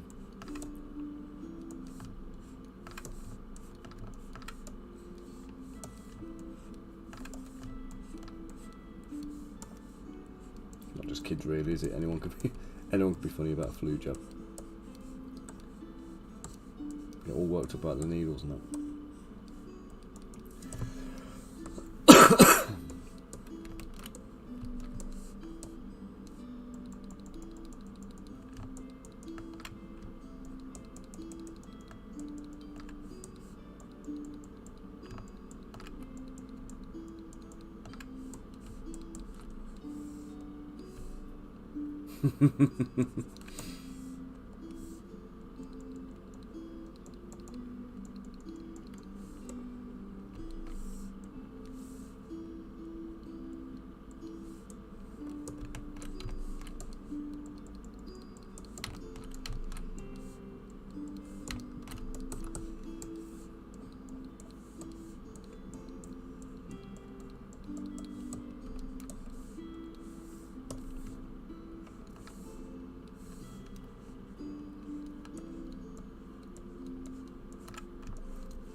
guys, I am going to quickly run up to the house for a quick loo break.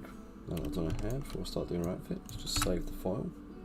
I'll pop you guys on a BRB screen, and I'll be back to you very, very shortly. So do not go away, and I'll be back in a minute with the snack. See you in a minute, guys.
And we're back.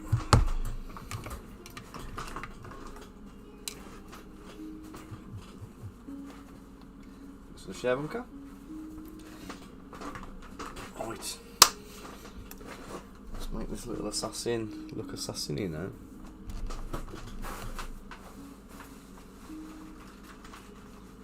I'll just grab my my Aldi knockoff Mars bar, Titan bar. I actually prefer these, you know.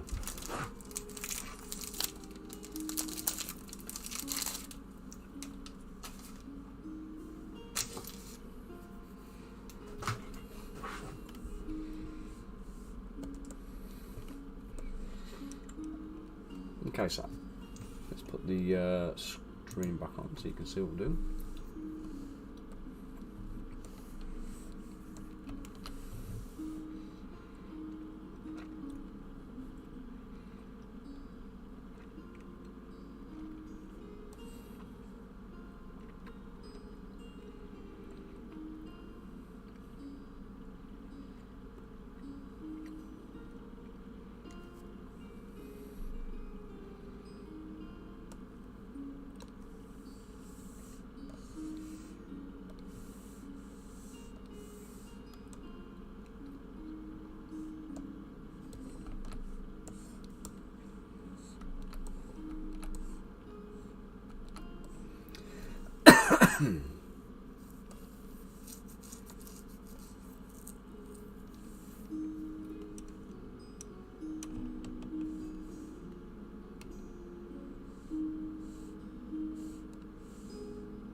No, what was that one, mate?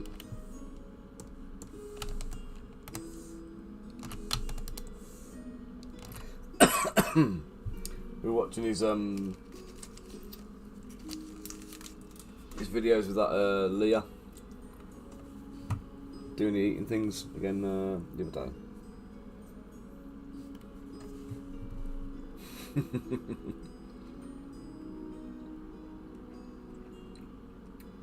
It's on Eddie's page, you'll have to check it out.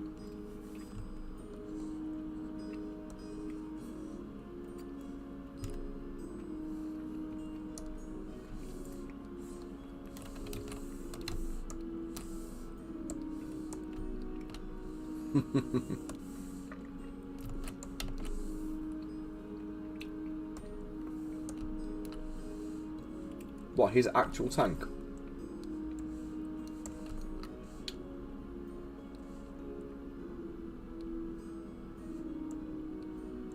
I'd imagine it'd drag him all over the road, wouldn't it?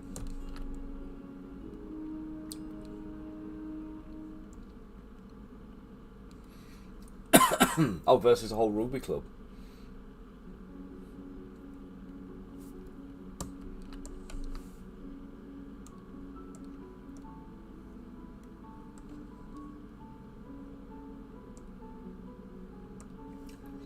Be sure to check that one out.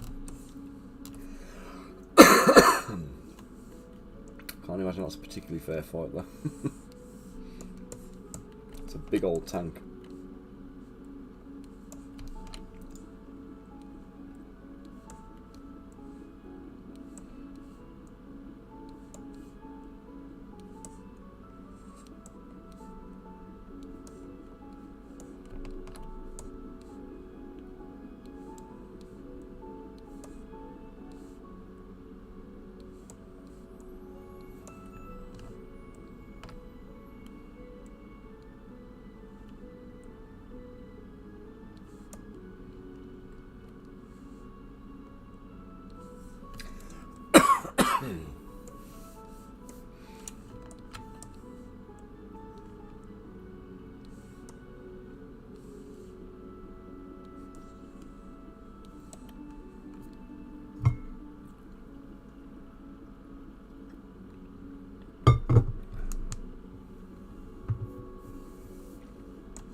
Right, save this. Next thing I need to do is I need to shrink the body down. I want to leave the head the same size. I want to make the body smaller.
She needs to be about that size, I think.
Right.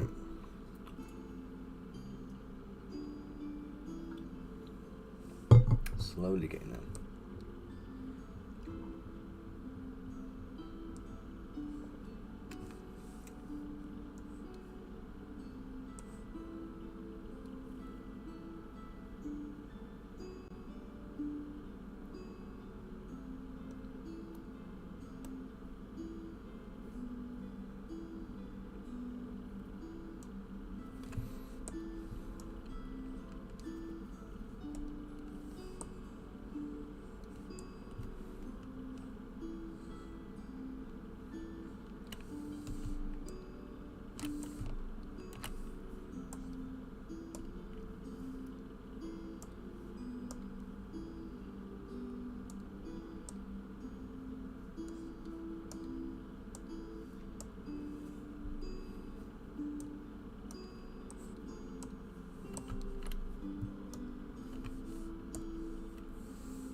Cheers, mate.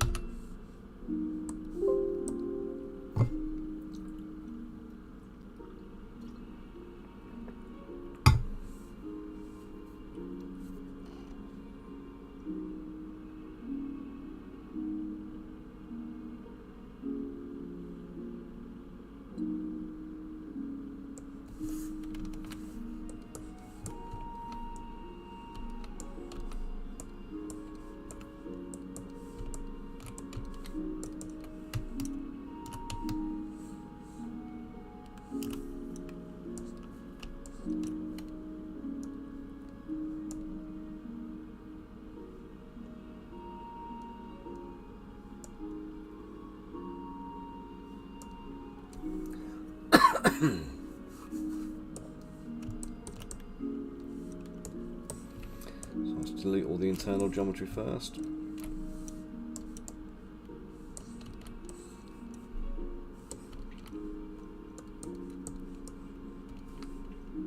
then this first bit here, piss off Fina.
Oops.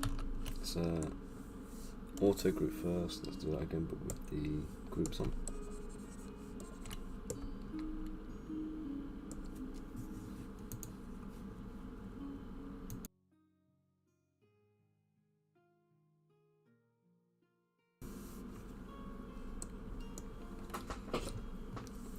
Bulk out the legs and trousers at the bottom.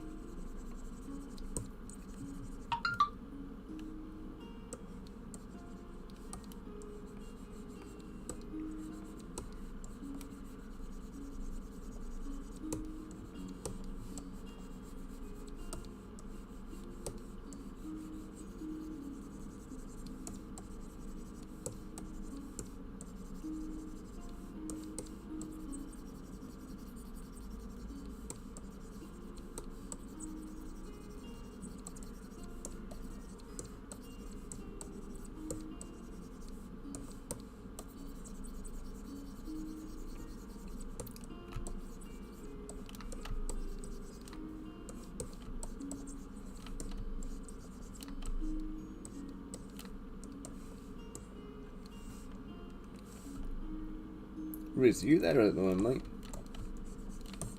Got a question bubbling around in my head before I throw at you.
That was freaking pointless, wasn't it?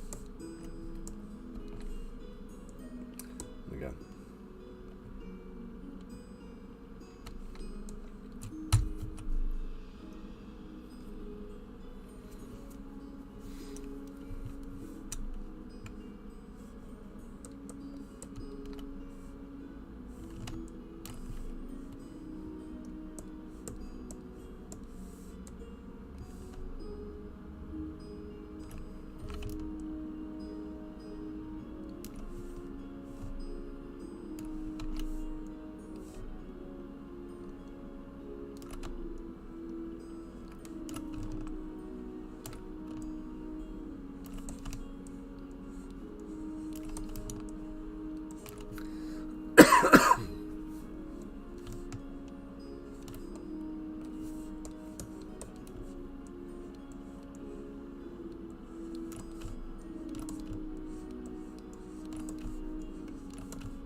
Right.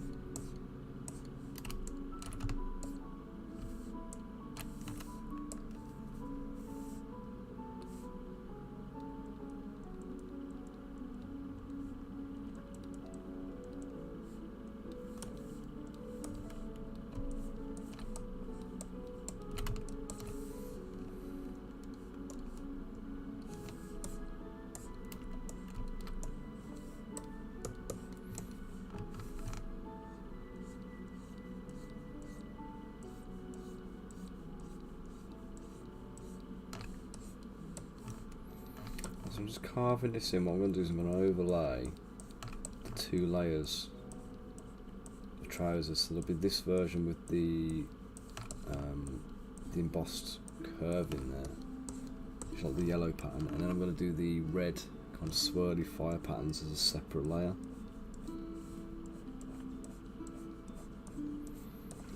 So now when I asked you guys before if you wanted me to leave it for you to do freehand or to sculpt the details on so you could paint them, the latter was the one, the version that won.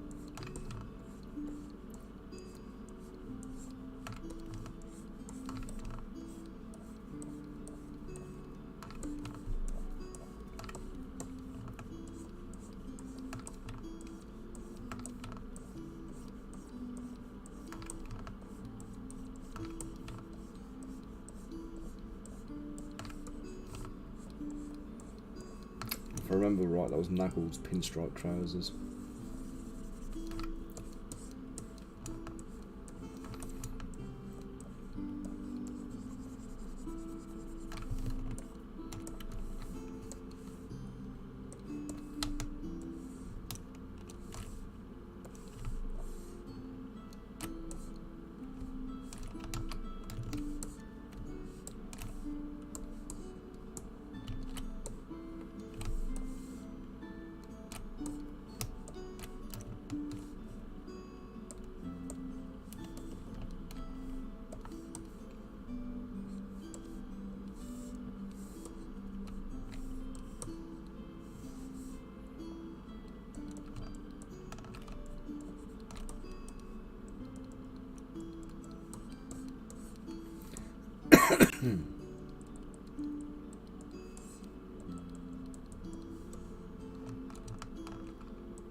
Absolutely, matey. Well, I always do the clay polish with the Dynamesh. I just re-Dynamesh it and just put the polish up.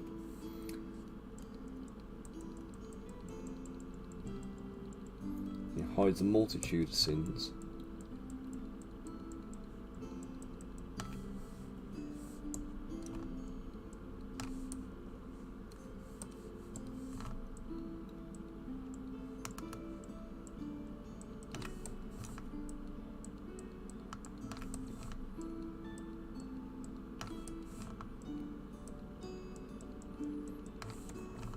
Riz, I'll tell you what I was going to ask you actually, mate. Hey, yeah, how are you doing?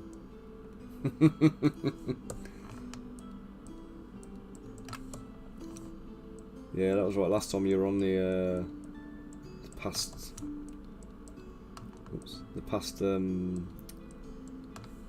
recording, wasn't it? And I had it at double speed.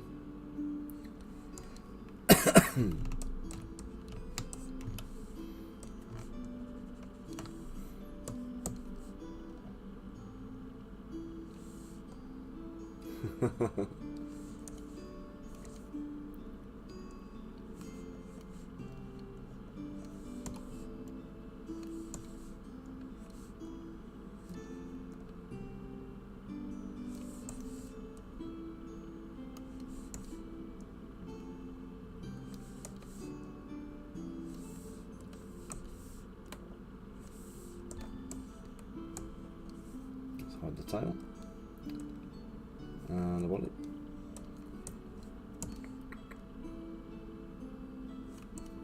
How are you doing today anyway? You keeping well?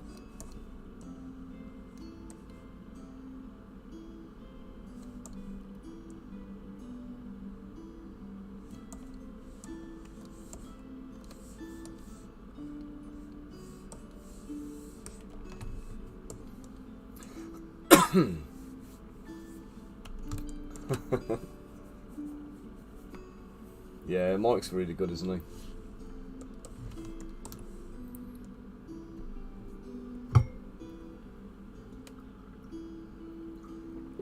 I mean, I think most of the stuff he paints is more kind of like top-end tabletop than like display pieces. But he's very good at what he does. And he puts them out fast as well. But then he does it professionally, doesn't he? So you kind of expect that. He's going to be doing that.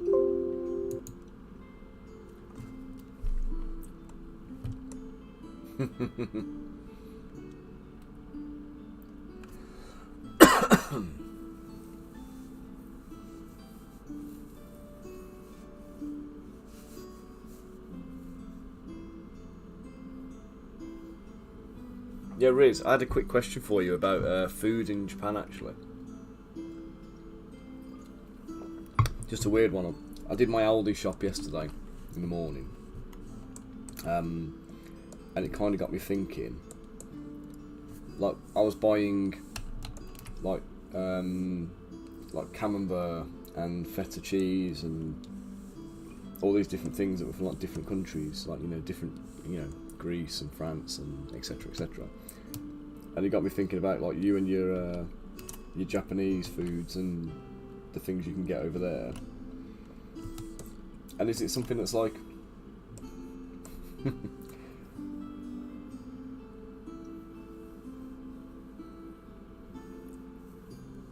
is that kind of stuff even available in Japan, or is it? What is going on there?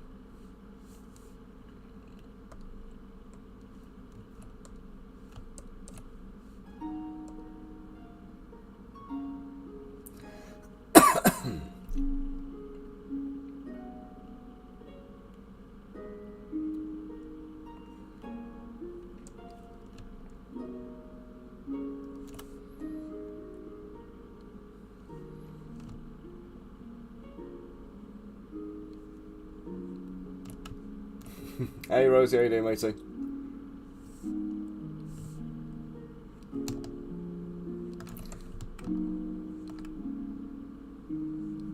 How we doing, mate?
I've done this on the wrong bloody leg now.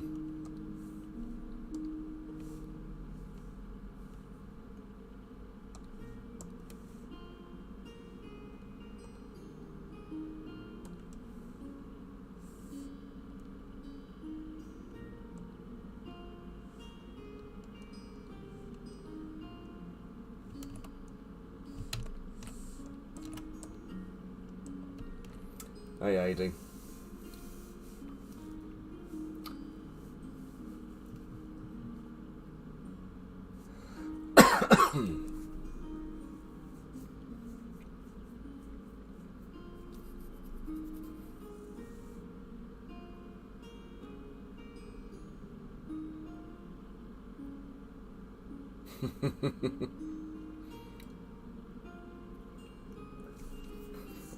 He lives in Japan, yeah.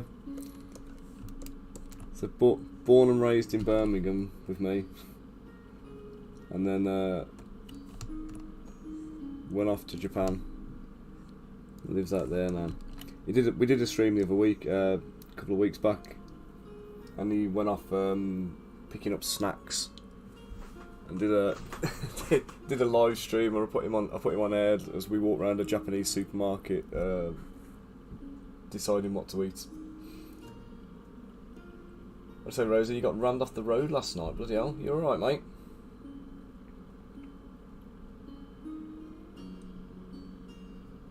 Attempted murder, bloody hell. Was that a bit of a it's a bit of a bad one then. How are you doing?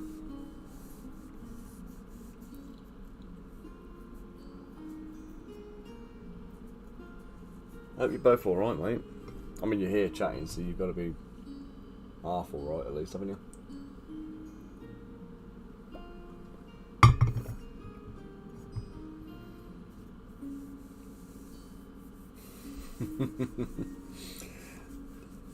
I can't remember if we discussed this, Riz, but I keep seeing this guy on Facebook, and he talks about Japanese houses, and he keeps saying about how, like, the Japanese, they don't build houses to last. Like, a Japanese house has a life expectancy of about 30 years, and after that they just abandon them because it's easier to just build a new one than it is to try and like repair an old one. It seems crazy to me, that does, but like,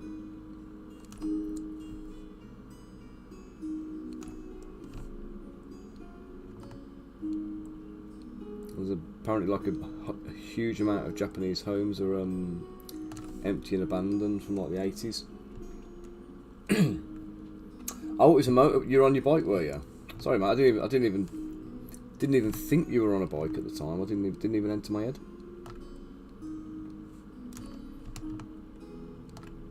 What, you did it on purpose then? It wasn't like an accidental shunt or anything like that.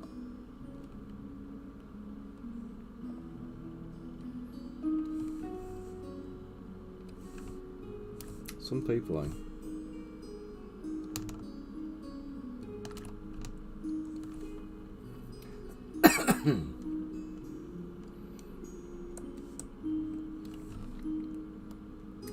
Well, this is the thing that got me, the land having value on, because I know obviously land is a premium in Japan.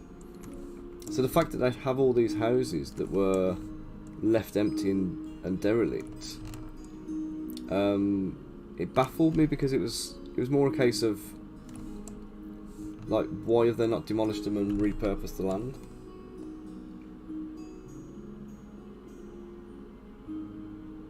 Oh dear, mate. Well, at least you had the at least he's turned himself in now. Obviously, you've still gone through a shitty situation there, but at least some kind of closure on your part, at least, isn't there? And I say, hopefully nobody's seriously hurt.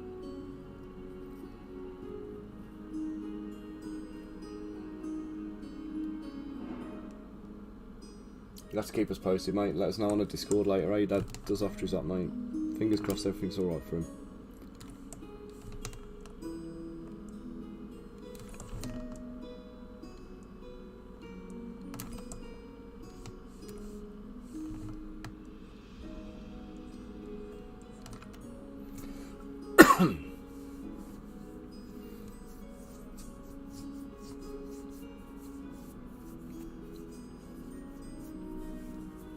People don't know they own it. That's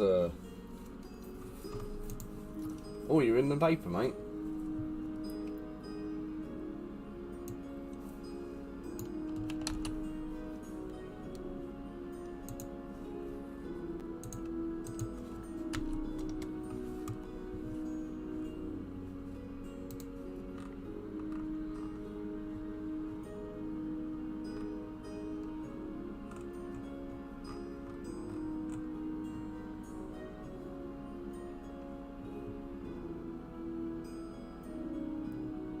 keep an eye out for that one then. Let's keep tabs on it.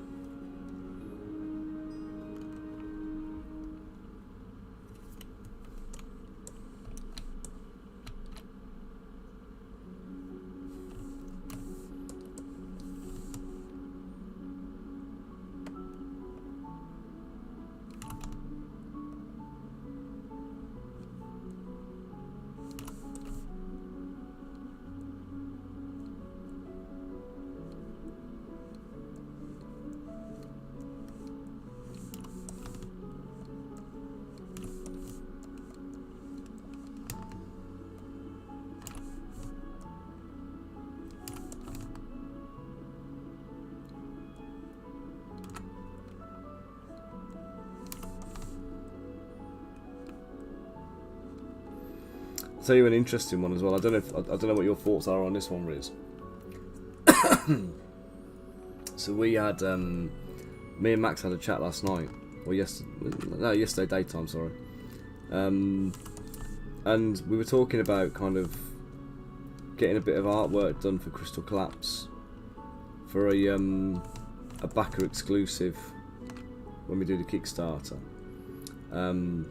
And it was I forget the guy's name now, but he was the original artist for Final Fantasy. You know, the one who did those like the really unusual style art pieces.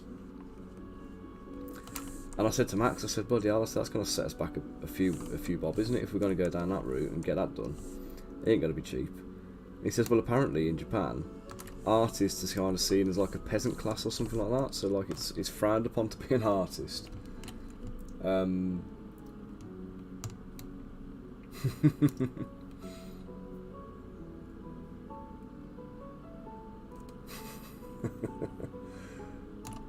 So he's now looking at trying to get this guy to do a thing, and I said, so it's gonna cost an arm and a leg, isn't it? He's like, no, they don't pay. So he says like a Japanese artist won't know the value of their own work. He says, but this guy's obviously well established and he's been around for a long time, so he may end up being more expensive. But yeah, apparently I didn't know this. Max is like swatted up on it all, but he says the artist was disowned by his family when he did Final Fantasy, because they were kind of they were they were like ashamed of him, and they changed their name. I can't remember if they changed their name or they made him change his name. But yeah, they proper full on disowned him for being an artist. And also he's gone on to be one of the most, I can't remember his name for the life of me, so like, but he's gone on to be one of the most famous artists on the planet in terms of his visual style, like in the modern era.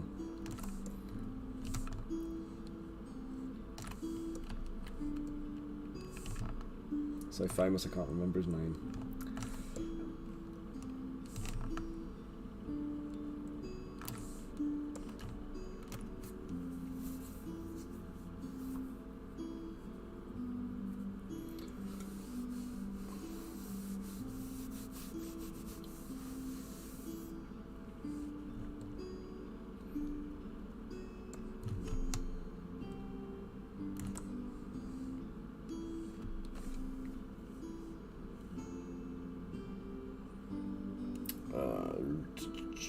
Inflate that.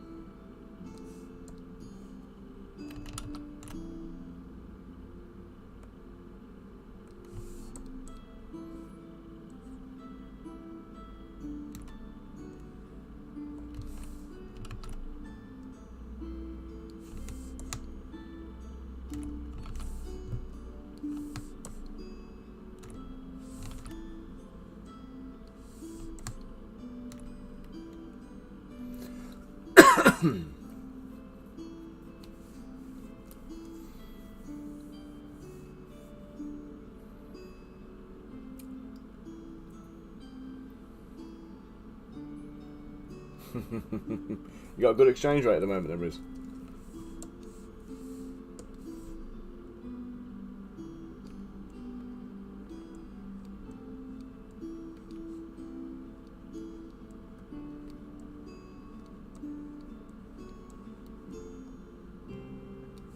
I tell you what, this is one of the things that really narks me about having to use my mini factory for STL sales.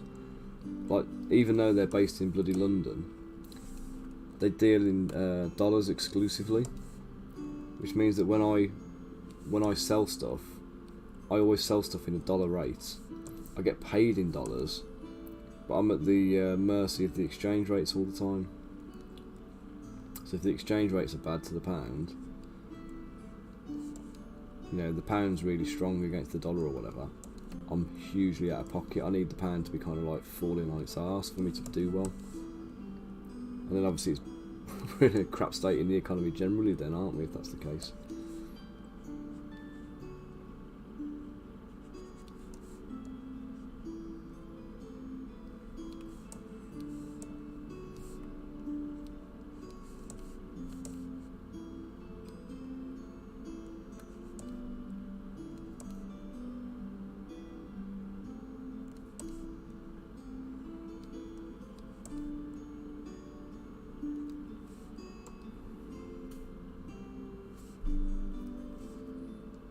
Oh yeah.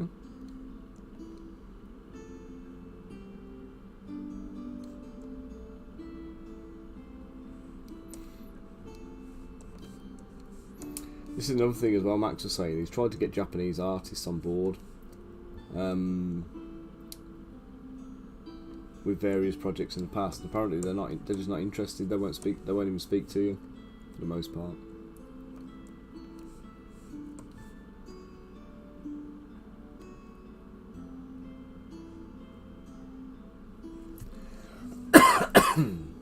Yeah, probably. The one guy he does work with who's Japanese, his name's Augustus Nakamura.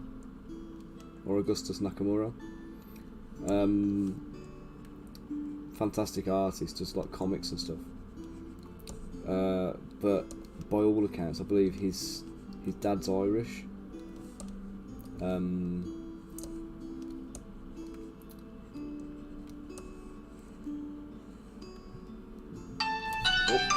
Guys, give me a sec. The wife just must be home.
Sorry guys, I don't normally have my my ringer on when I'm streaming.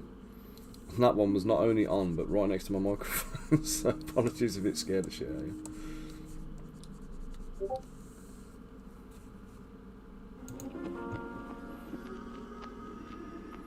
What we're saying there is Tokyo suburbs, the older apartment, even semi-decent areas, not expensive as people think. Costs a lot more to get nicer things though.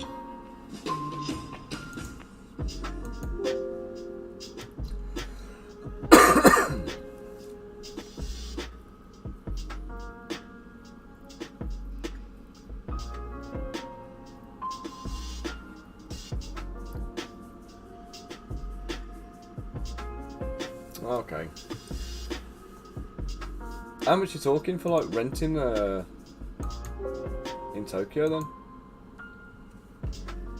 You go for like a 2-bed apartment, how much you looking at?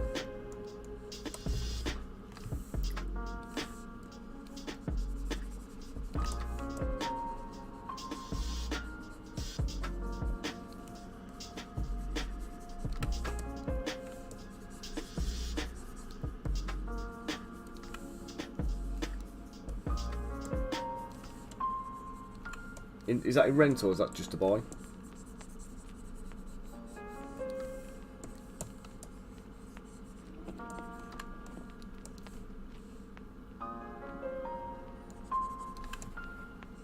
What's that in like pound sterling, mate? Any ideas?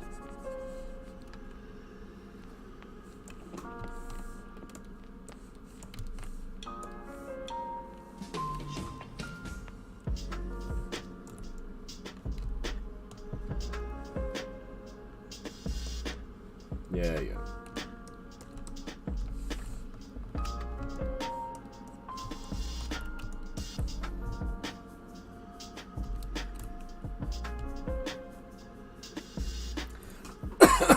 Okay, so it's actually not too bad then. It's not. It's kind of equivalent to here then, isn't it?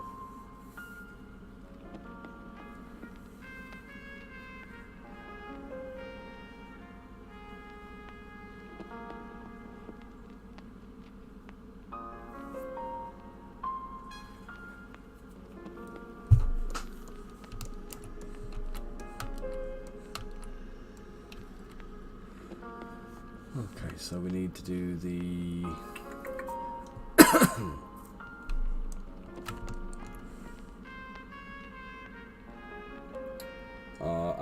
I tell you, housing in the UK is just going ridiculous. Full on, absolute crazy.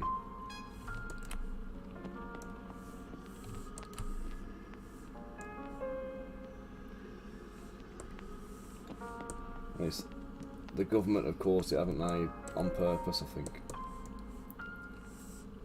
There's that thing I was reading the other day, and they were talking about, they're going on about house prices and stuff and inflation, and basically, like, you look at the Great Depression, was that like 1920s or something like that? Was it 1920s or? Yeah, absolutely, mate. Yeah, the old Great Depression, they had average salaries of around about 7,000, I think it was. That's in the 1970s, I think. Average salary was about 7 to 8,000. Average house was about 15,000, so the cost of a whole house was like double your salary, double your average salary. And Fred, yeah, they're getting smaller, aren't they? They're definitely getting smaller.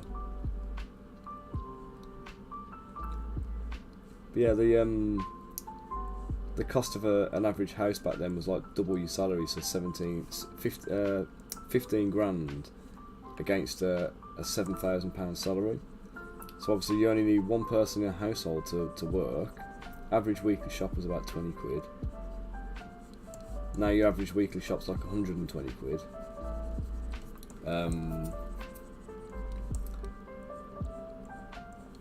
The average salary is about 35 grand. And the average house price is around about 400.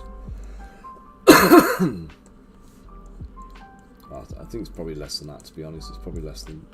It's 400 where I live around here, but... the average house prices in the UK are probably around about the 300 mark, I'd say, 250 to 300. So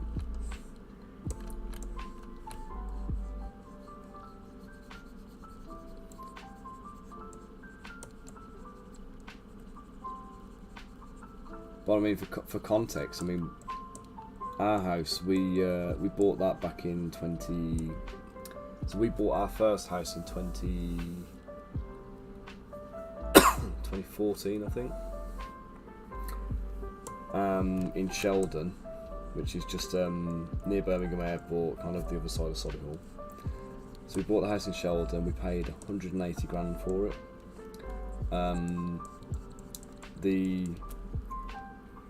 When we moved house and we moved to Solihull,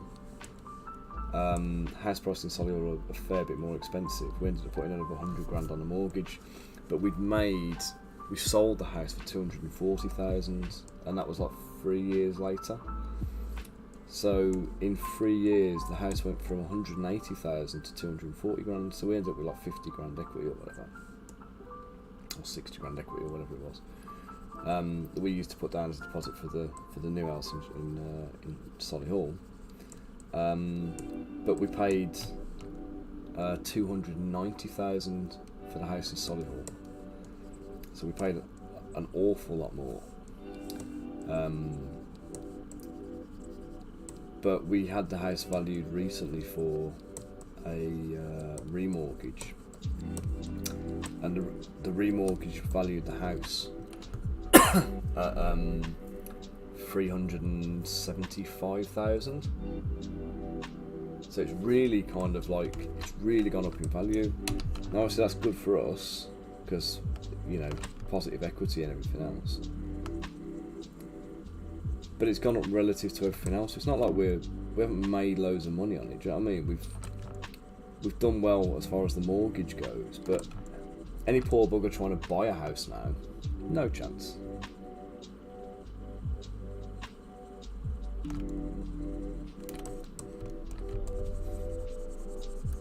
Like Haley's granddad, he bought his house, you know, 1950s or something like that. He paid £1,000 for it.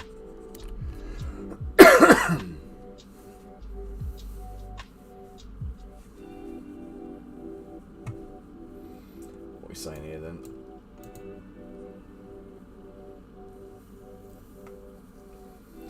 Three bedroom in Leamington Spa with driveway.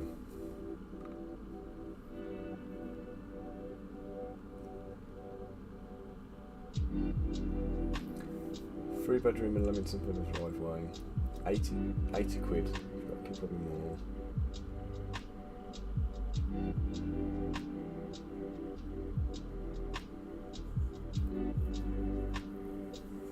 Hey, 80 a week. Is that like rent for a? I thought Leamington was more expensive, to be honest, mate. I thought Leamington was on par with like Warwick and Solihull for house prices. I mean, you can't get a. I mean, Haley's sister's a police officer, and she has a 1-bedroom studio apartment. I think she's paying nearly 600 quid for that. That's in like Alton. That's near Acox Green. It's not one of the nicest areas of Solihull, do you know what I mean? But it's there. 400 on food for 2 people. I did our weekly shop yesterday. That was about 120 quid I spent. So that's me, the wife, and the 2 kids. So a family of 4, 120 quid a week, give or take.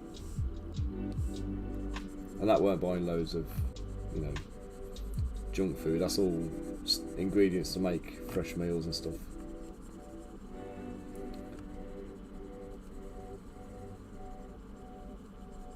So I do tend to cook a lot.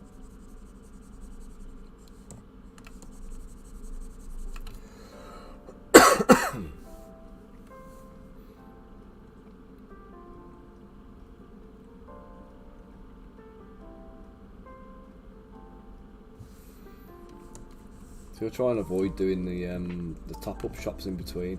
Hayley always goes on about how it's all more expensive, but like, if we do a top-up shop, we're still shopping in the same shop.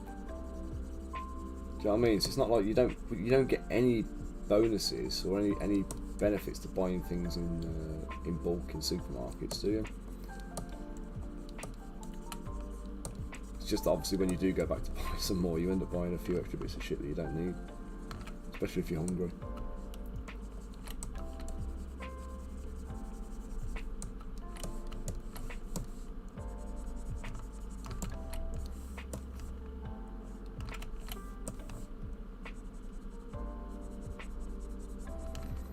She's managed to get out of the car park yet. She was blocked in by a delivery van at work, so she was trying to get out to leave. Hayley was when she phoned.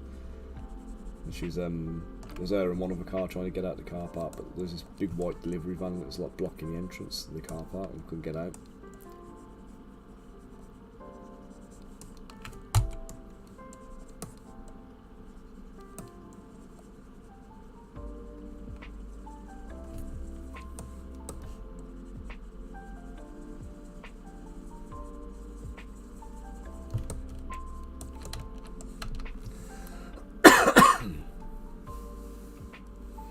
Well, do you know what? The guy in Aldi told me Tuesdays. He says Tuesdays is your day.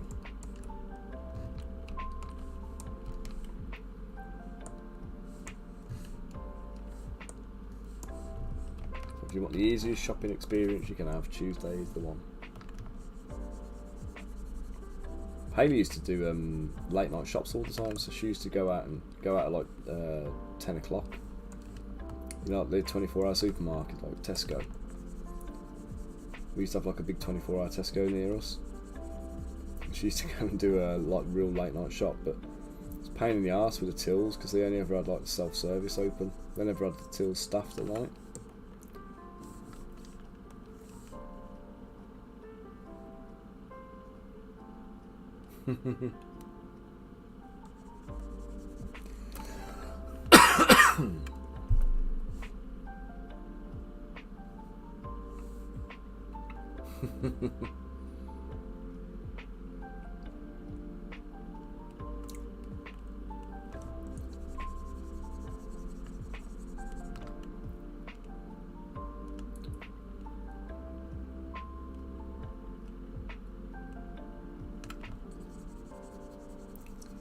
I don't know, mate. I think it's gone down the toilet for most things lately.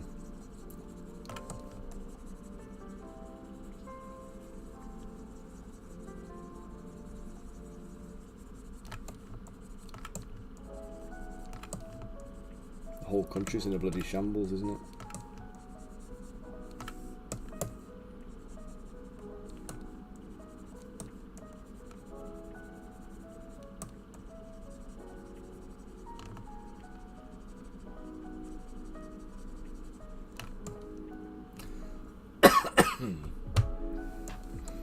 Rosie's from up in Hull.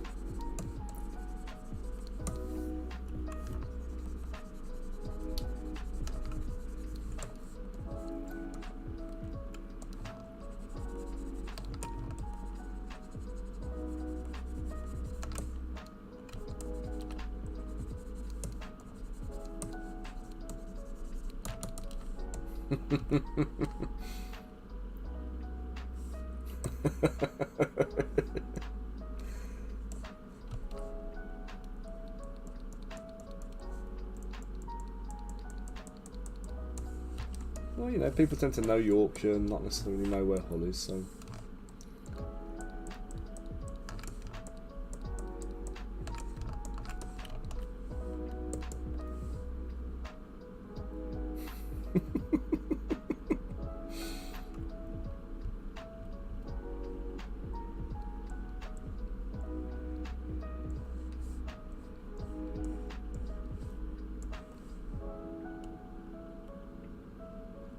Yeah, do you know, did you ever see the episode of Phoenix Nights where they had the, was it the Yorkshire and the Lancashire lot in the club on the same night?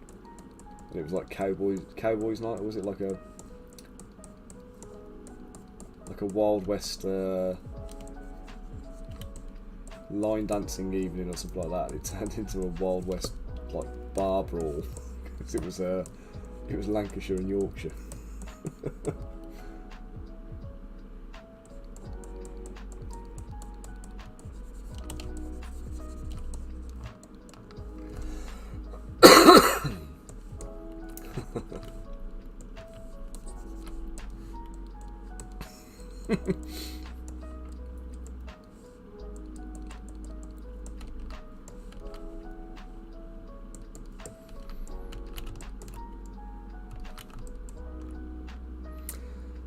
I don't think I can sculpt much more of this guy until I've posed him now. Or her. Let's save it and do the daggers.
Well, that was pointless, wasn't it?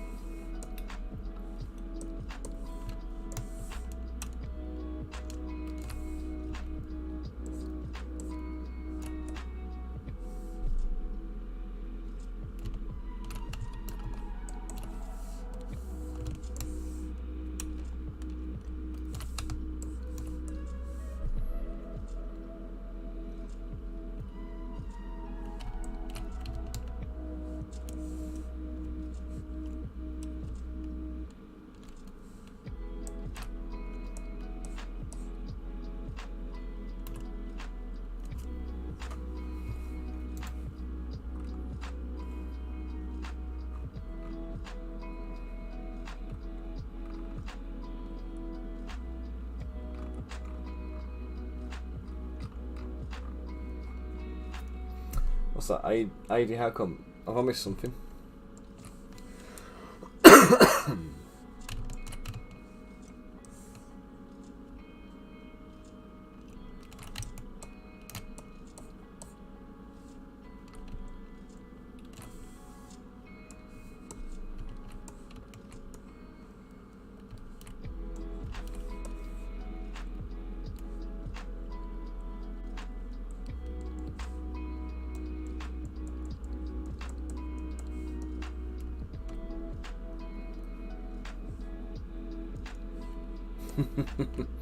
No worries, Rosie. Take it easy, mate. Have a good one, dude.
going on with the shoulders, man? It's like just wraps and wraps and wraps and wraps and wraps and wraps and wraps.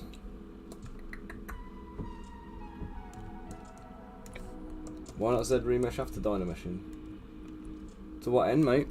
Just to make the mesh more efficient, you mean?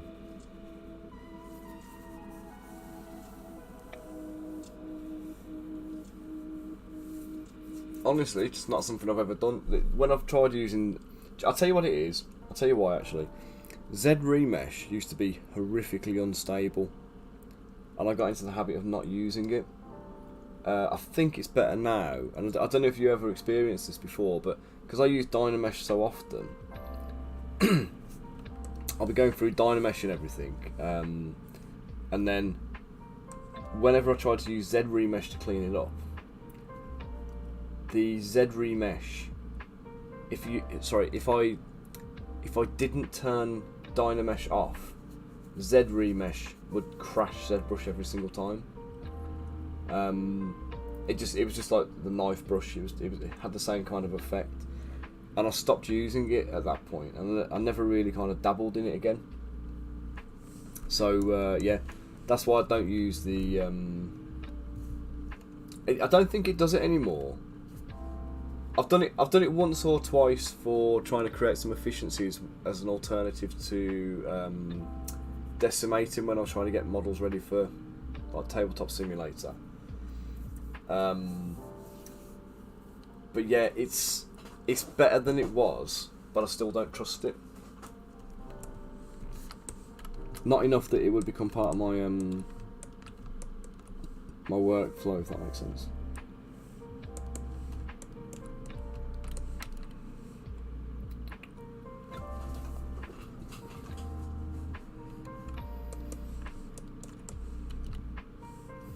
Yeah, this bugger's going to have to be massively toned down because there's no way I'm doing all of these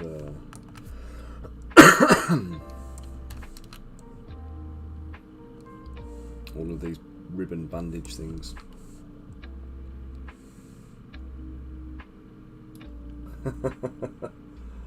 Dude, if you can kind of if you can talk me through it and show me what's going on with it, I will look at it, I promise you. Because one of the things I'm having is I'm starting to get files that are massive. So if I can reduce the file size down a little bit, then I'm up for it. So I'm not saying I won't do it. It's just not what I do at the moment. Z remesh the jacket. Okay, let's do it now then. It's not finished though. I've still got to kind of pose it and everything else. So there's obviously still more work to come.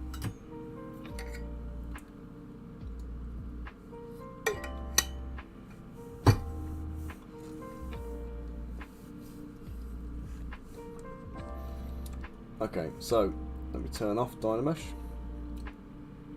and go to Z Remesher.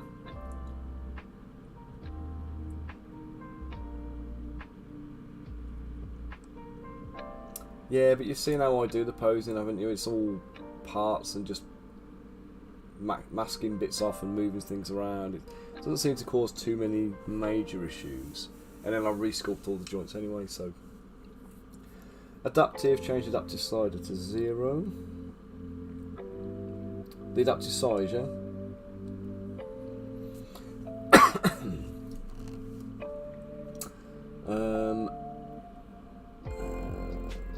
Anything else I should be clicking on here before I say go? Oh mate, I tell you, I'm all up for trying out new things if it's something I can use, but...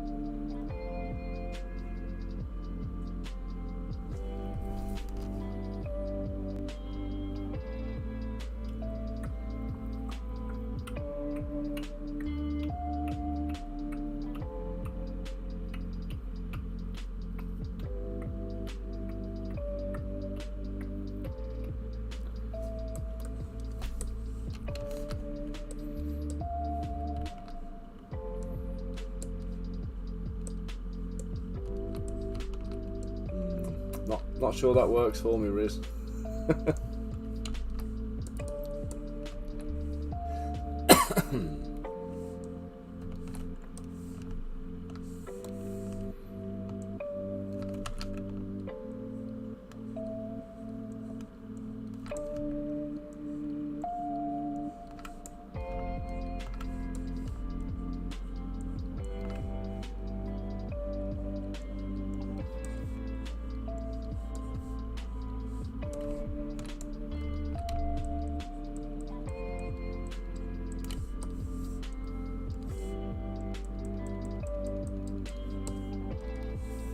Lower? That's too low already, isn't it?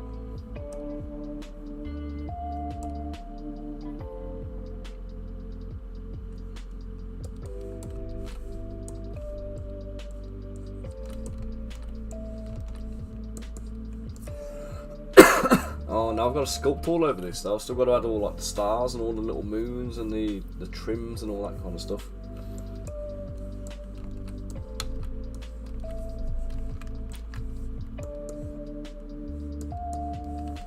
We'll try it. We'll try it your way, okay? Get this bit done first.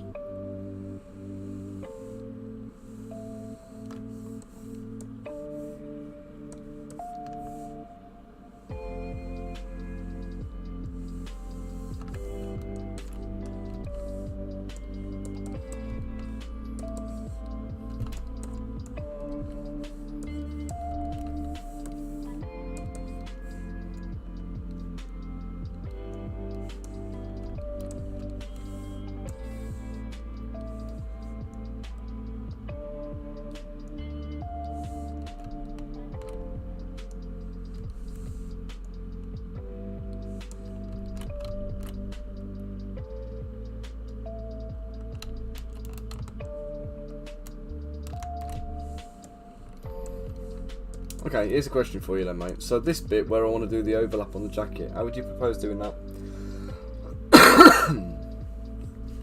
So am I going into Zmodeler to do this, or is this...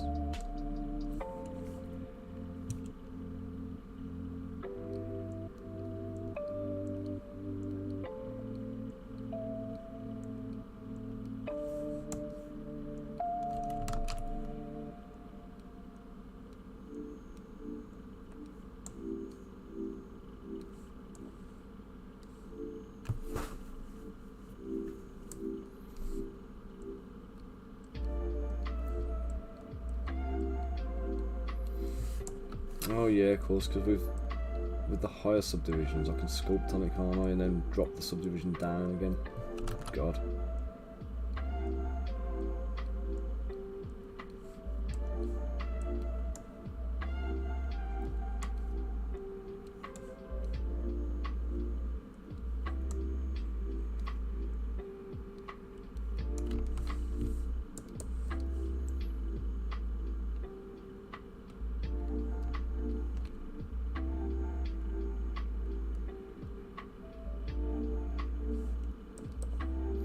Do what?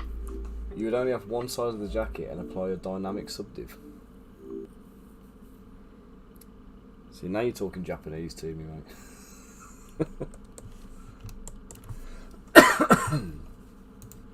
Where's that music gone?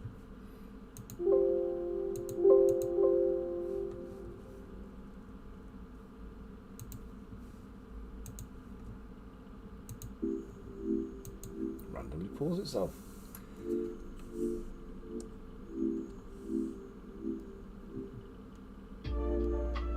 Right, so you'd only on one side of the double jacket, one side of the jacket, and apply dynamic subdivision. So dynamic subdivision lives where?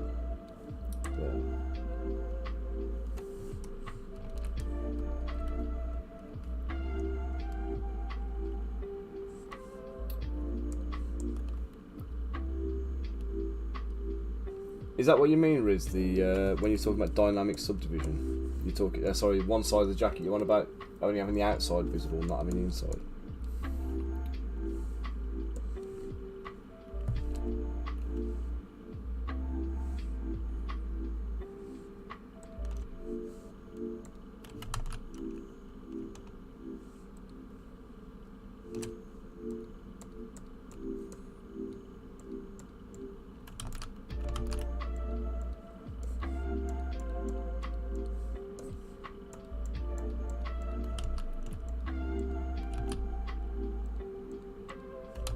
This off. Group by normal.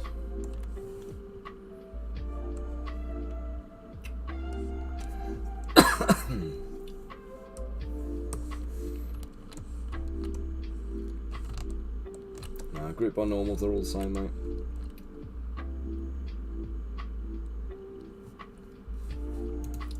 Mate, I'll give it a go. Let's. What's that? This slider, yeah.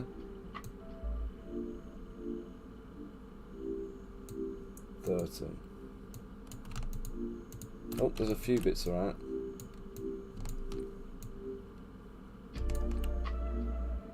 Try lowering that a little bit lower. No.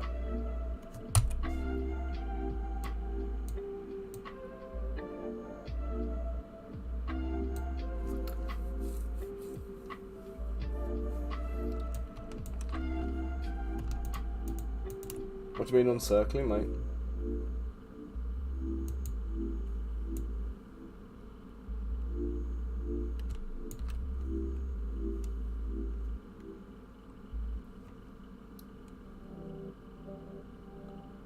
There's a circle or something. Oh, that little thing.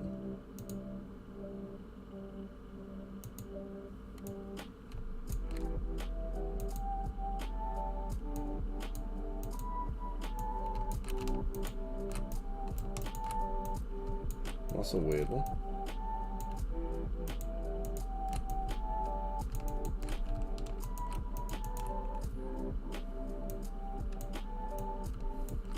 How about that if I do group front oops.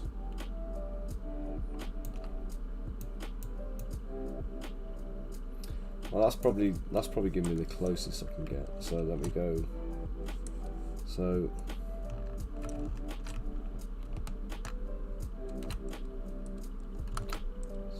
for your polygroup.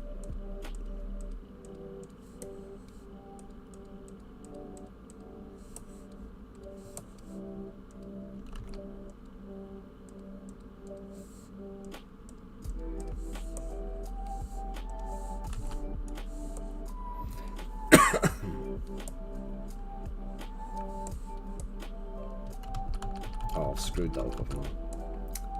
Let me just change that one because it's not doing what it's think it's doing.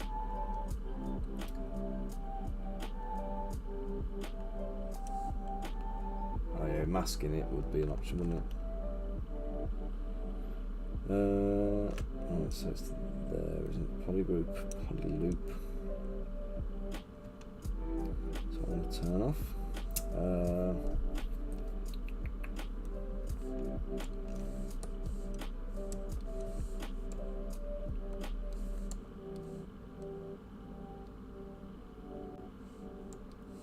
So this is the thing that always annoys me, it's like here.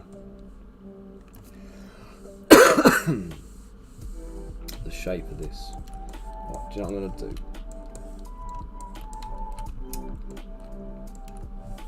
I'm gonna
clean that all up.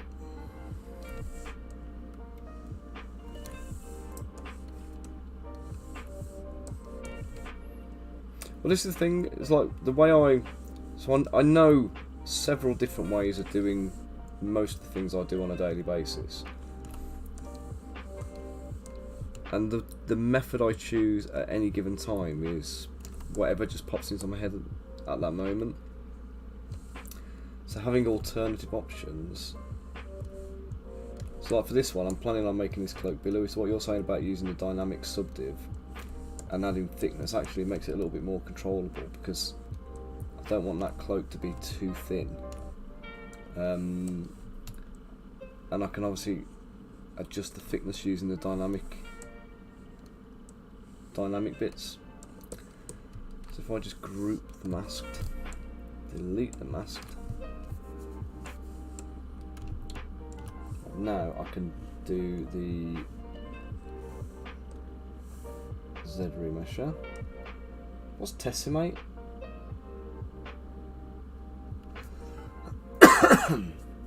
Oh, good.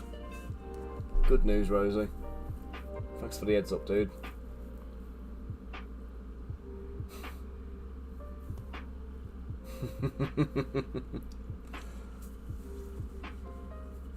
So keep us posted on his recovery and hope it all goes well.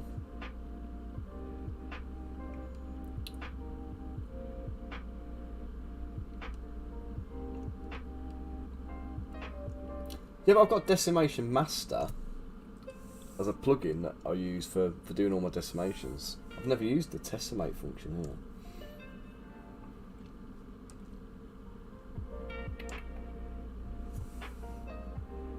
Well, hopefully doing this way round will reduce the or give us some clean edges.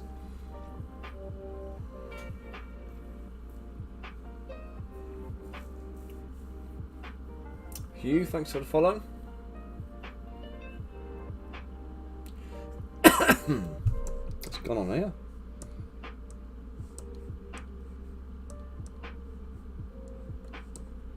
There's some weird shit going on there. I'm not a fan of that.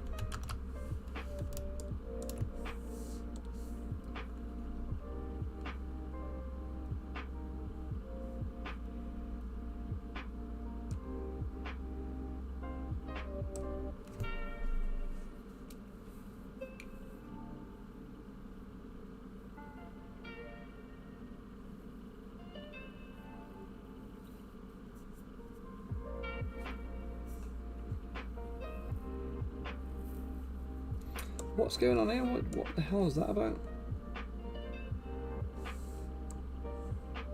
That is not how Z-remesher is supposed to behave. That looks flipping awful.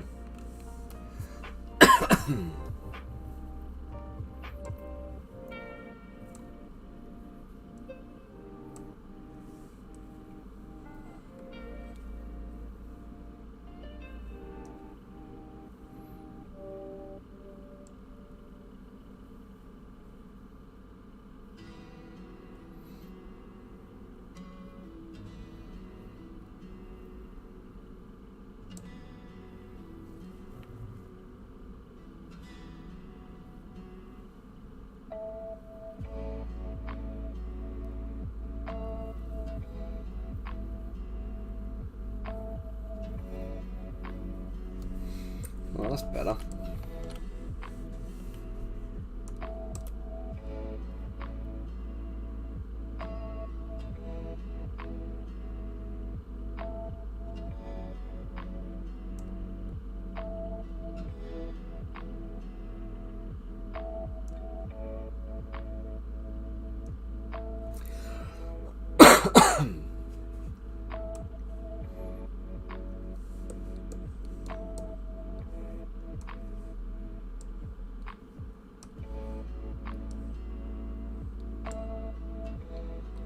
What do you reckon, Riz? Back there?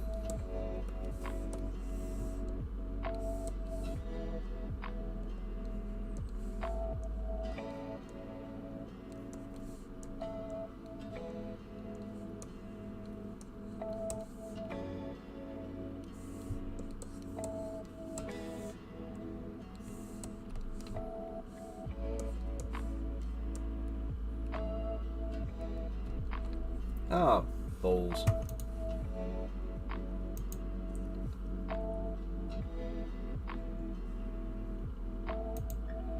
I've got no notifications about it.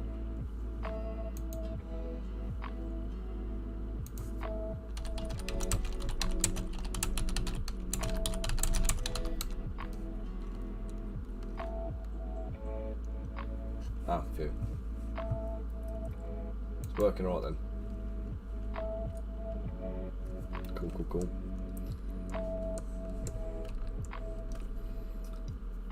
Okay, so we go for... I can subdivide that from there, can't I? So then in subdiv, I can come in and sculpt in the... Don't subdivide it! What am I doing with it? Cut out the middle. What, these polys here, you mean?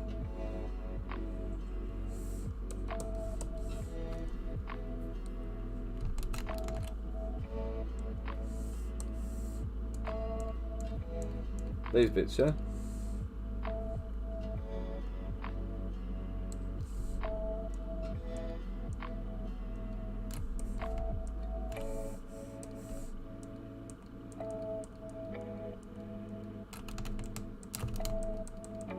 I can't even select the bloody things now.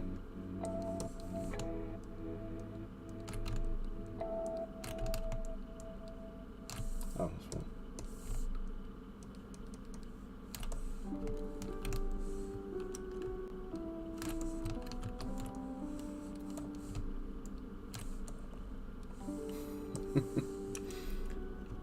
Let's just do it the obvious way.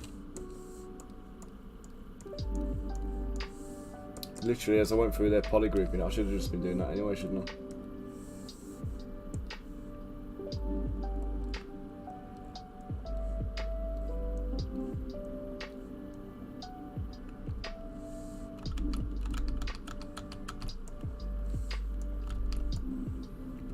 Hang on a second. Can I do an extrusion on here or something? Perhaps is that an option?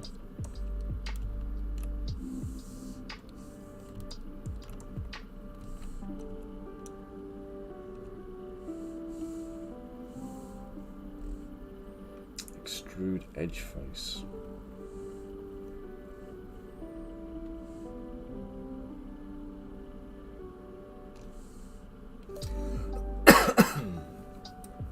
Go to deformation, polish by features.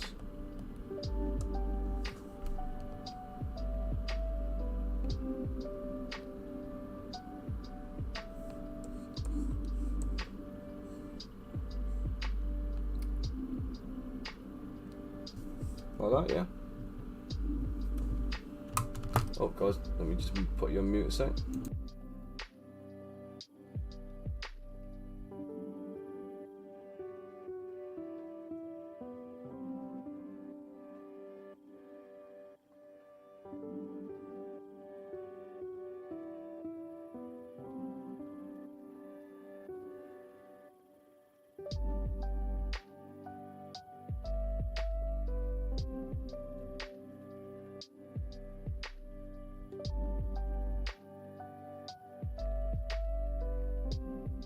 Oh, what's that? Right, I went to 1, didn't I? So I went to 15. So you're going to say polish by features 1.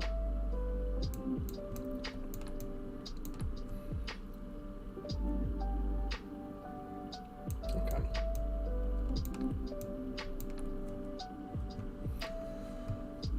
Use move topology to clean the topology across the edges. Create the fold. Okay.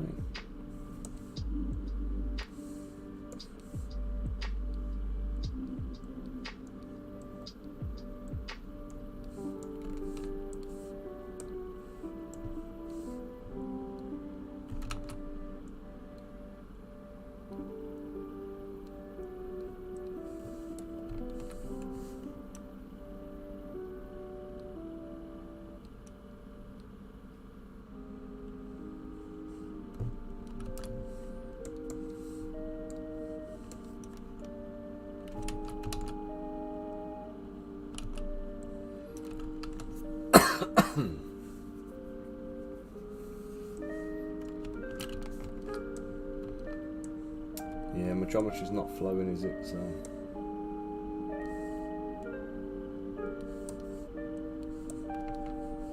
I'm not running around here, ideally.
Yeah, I wanted the flap to come over, but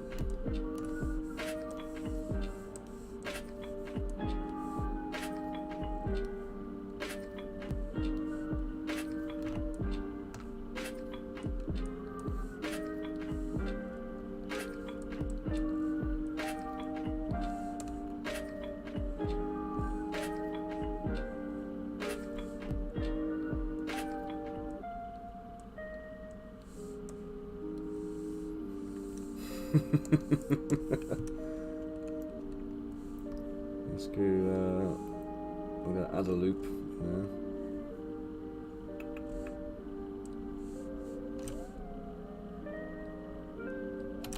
Piss off.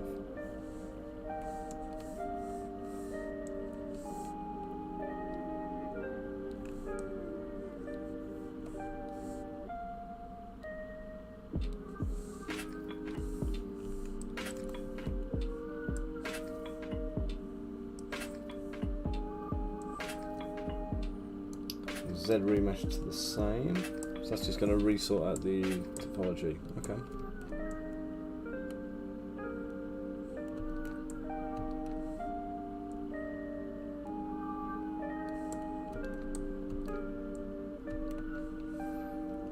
Okay, so just to check then, dynamic subdivision. So I add a dynamic subdivision, and I can do its the thickness, isn't it?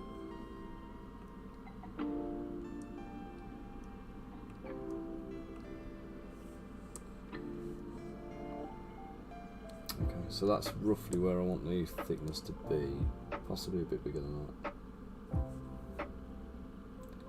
Can I make the thickness extrude inwards instead of outwards?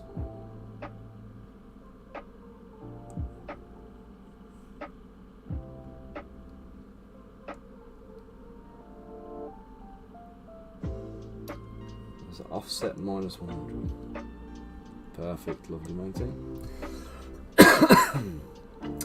Okay.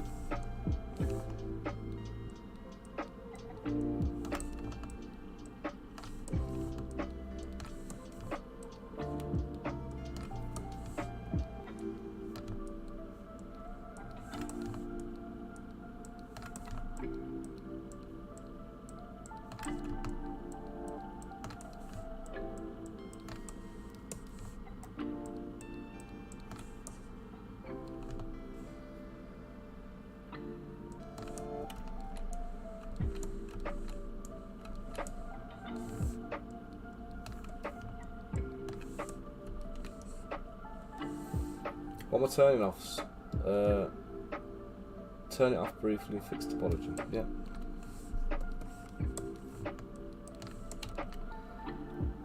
Okay, so now I can still pick like a lower res one, yeah?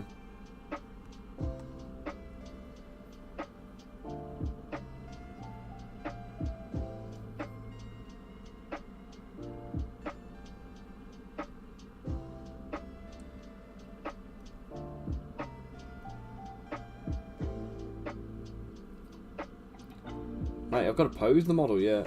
It's gonna get warped all over the place when I'm posing it.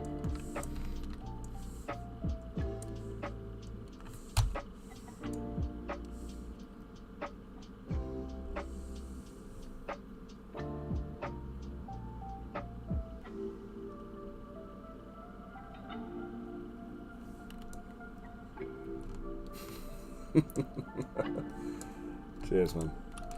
That was like pulling teeth, wasn't it? Alright guys, I'm going to have to put you on a little break for a little bit. In fact, I'm going to have to knock this stream on head because I need to get a few things done, and I've got to go and pick the kids up from school in a little bit. So guys, thank you for... Well, Riz, thanks for talking me through that and giving me some extra tools to work with. I should be back on tomorrow doing a bit more. Yeah, I'm going to have to really look into that, mate. I'm going to have to watch up some tutorials later, I think, and just try and get my head around it all. But guys, thank you all for joining me. Thanks for tuning in and keeping me occupied. And I am just going to do a little raid out.